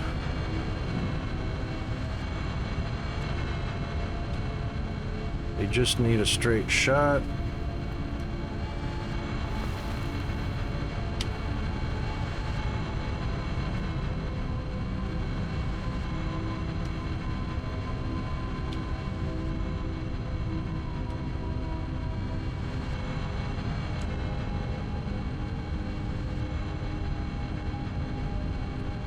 Too far away.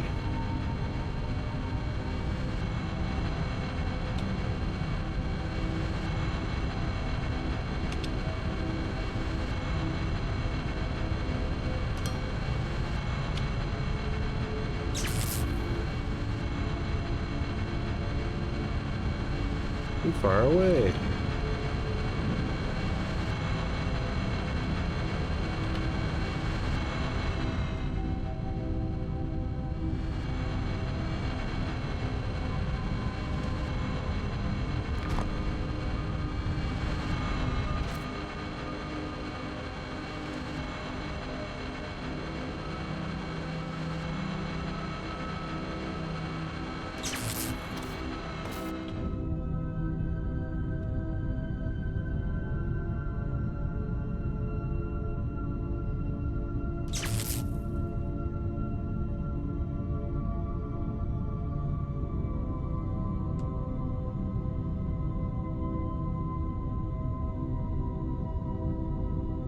God, I hate the way these things work.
All right, that takes care of that.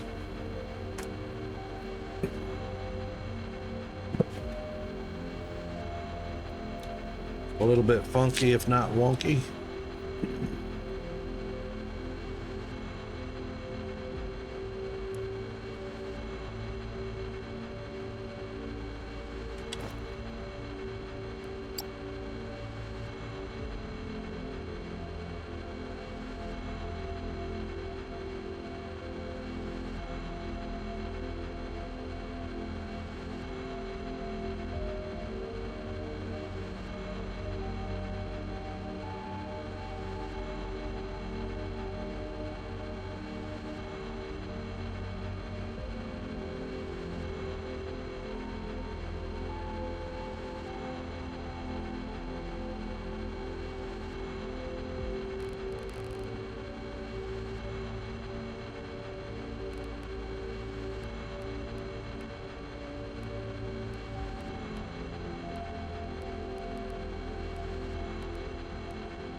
Yeah, I reckon we're going to be using this.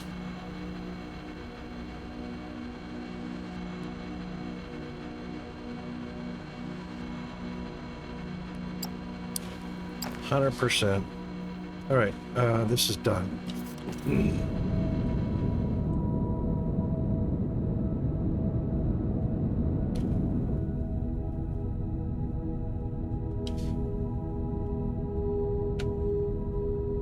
Yeah, and I probably should set a limit. Probably should set a limit.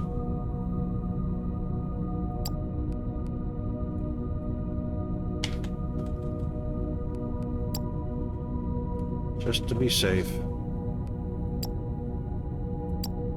Okay, vacuum bot. Light bot.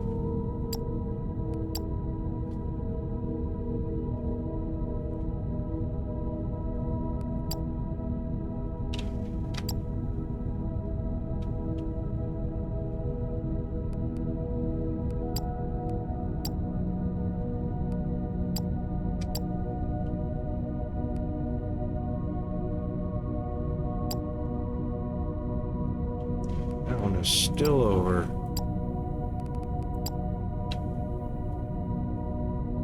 How much is it costing me? Oh, 0. That's interesting. Even though that's over.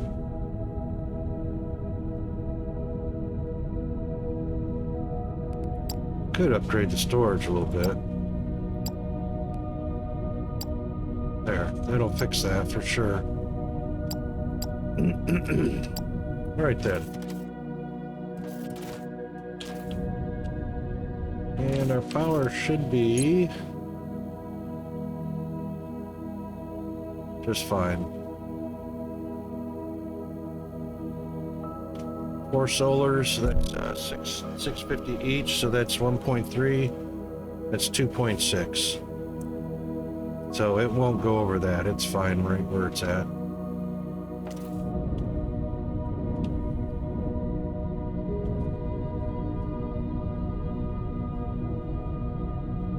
Okay.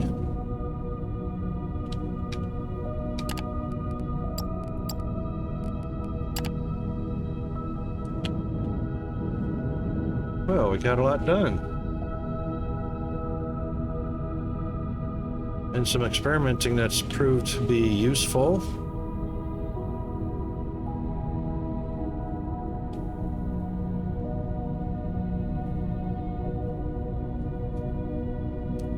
And our buffer is full. 20,000 electronic components. Eesh. That's crazy.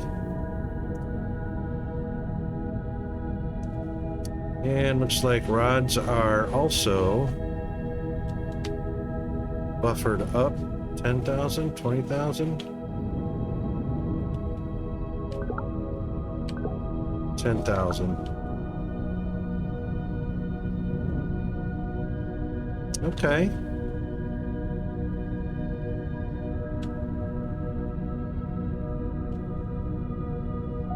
All right, so we learned a lot of that. So what we're going to do is out here on this platform, we're just probably going to bring it back this way.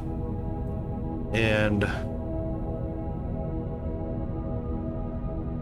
since that's all the flat land, pretty much all flat land.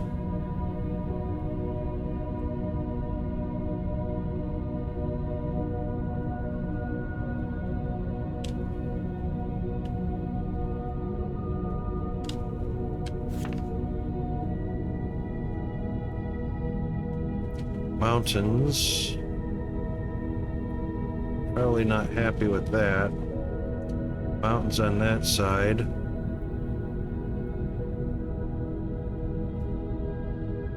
Quite a ways before we hit mountains there. Yeah, so I think we'll run it this direction.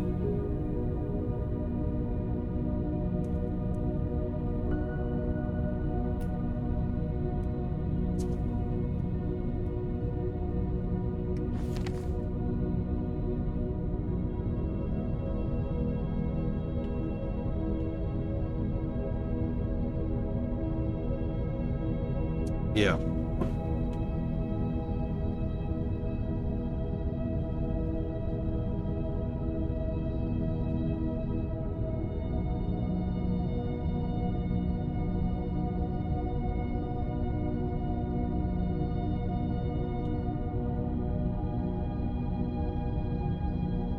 That works for me.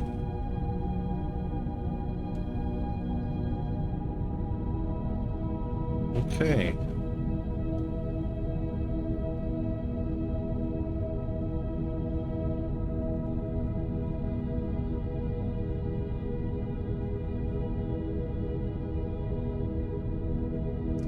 So once we get a resource factoried out, it'll go up to the space station as the space station hub or the space station bus. So what that means is right now what we've got, these two bots right here, all three of these are up in the space station already. So those actually can come off of here and go over to our new platform where we're going to start manufacturing robots or bots. Those two are the common ones. This one over here, this one has advanced in steel. Steel we can send on, and of course Fermilite as well. So that's 4. Fermilite we got on station. Oops.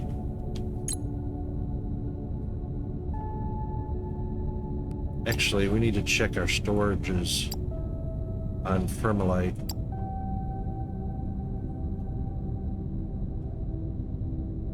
Level 46 on our transport bot already. Level 40 on the vacuum bot. So Fermilite on hand is 3.8 million of 10 million. And of course, once we're done researching this will start growing again, but that's based on sales of bots.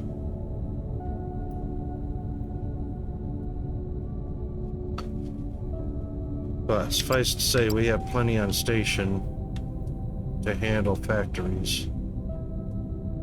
This one is a 4-item also, and again, these two are on board on station. So we'll add steel up to the station and then glass and advanced circuits.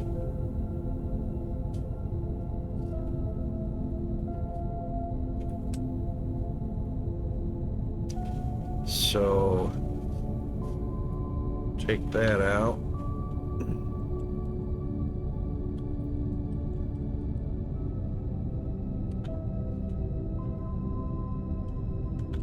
Steel, advanced, machine parts, glass, Fermilite's already there.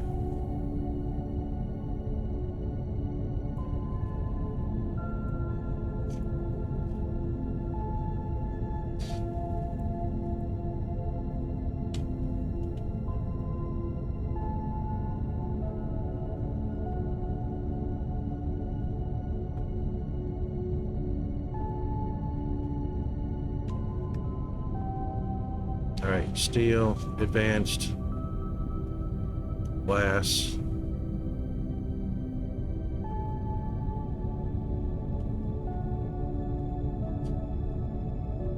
Circuit boards are already there.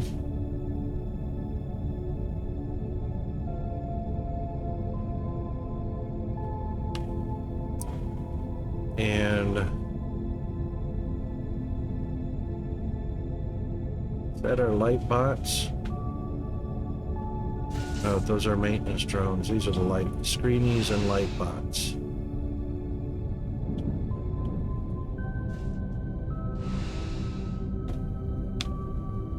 We could add polymer boards.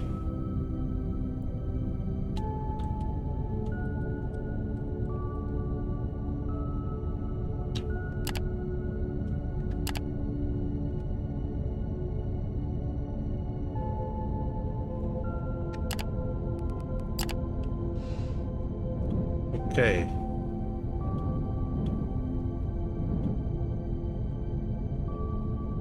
Now, as far as polyboard and glass, so we could actually purchase all of those things if we wanted to. I mean, we're purchasing circuit boards. We could add polymer board.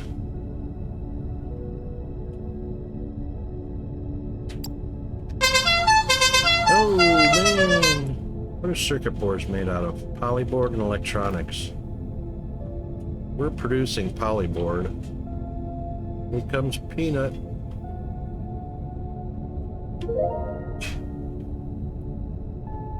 We're producing polyboard, so we could actually add that to the station without purchasing it, so same with glass.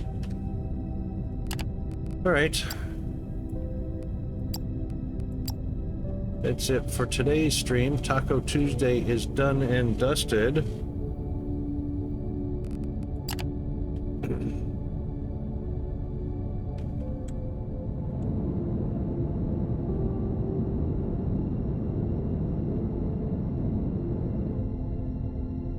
I should change this fog distance, hey? Yeah, I'll go at the same time. How about that?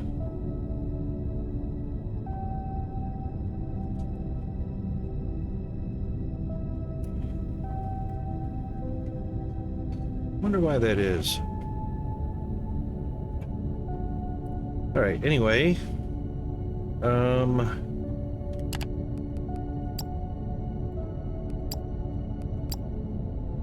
Let's head out to our main menu. Looks like it's gonna rain out there.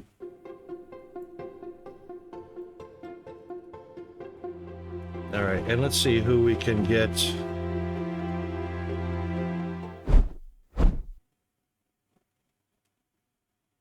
Let's see who we can get raided into. Yeah, it looks dark out there. Is it gonna rain? I'm gonna go check. All right, and while I'm looking up who we're gonna raid into, here are your raiding tools. Uh-oh. Really? The bot's gone? Oh, there it is. Wow, that was a delay. Anyway, Tomb Raider pickaxes for non-subscribers. This set is for subscribers. And let's see who's available. Rating. Who's a rating? See if we got anybody playing Foundry. We got Roadcraft and Captain of Industry. Yay, Toxic is on. So we'll go ahead and raid that one.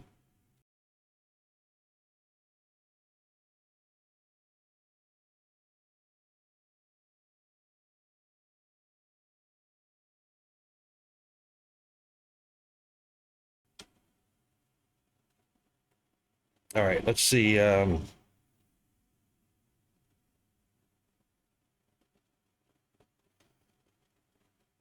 get the raid started. Yep, there we go. All right then, everybody's got your rating tools. Thank you very much for joining us on today's stream that takes care of Taco Tuesday. Hope everyone has a good afternoon, good evening, or good night, whichever applies, and stay tuned for the upcoming raid. We'll see you on Hump Day, Wednesday. In the meantime, here's all the official thanks to everybody. That's it for me, guys. Stay tuned for the raid. It's coming up any second now. See ya.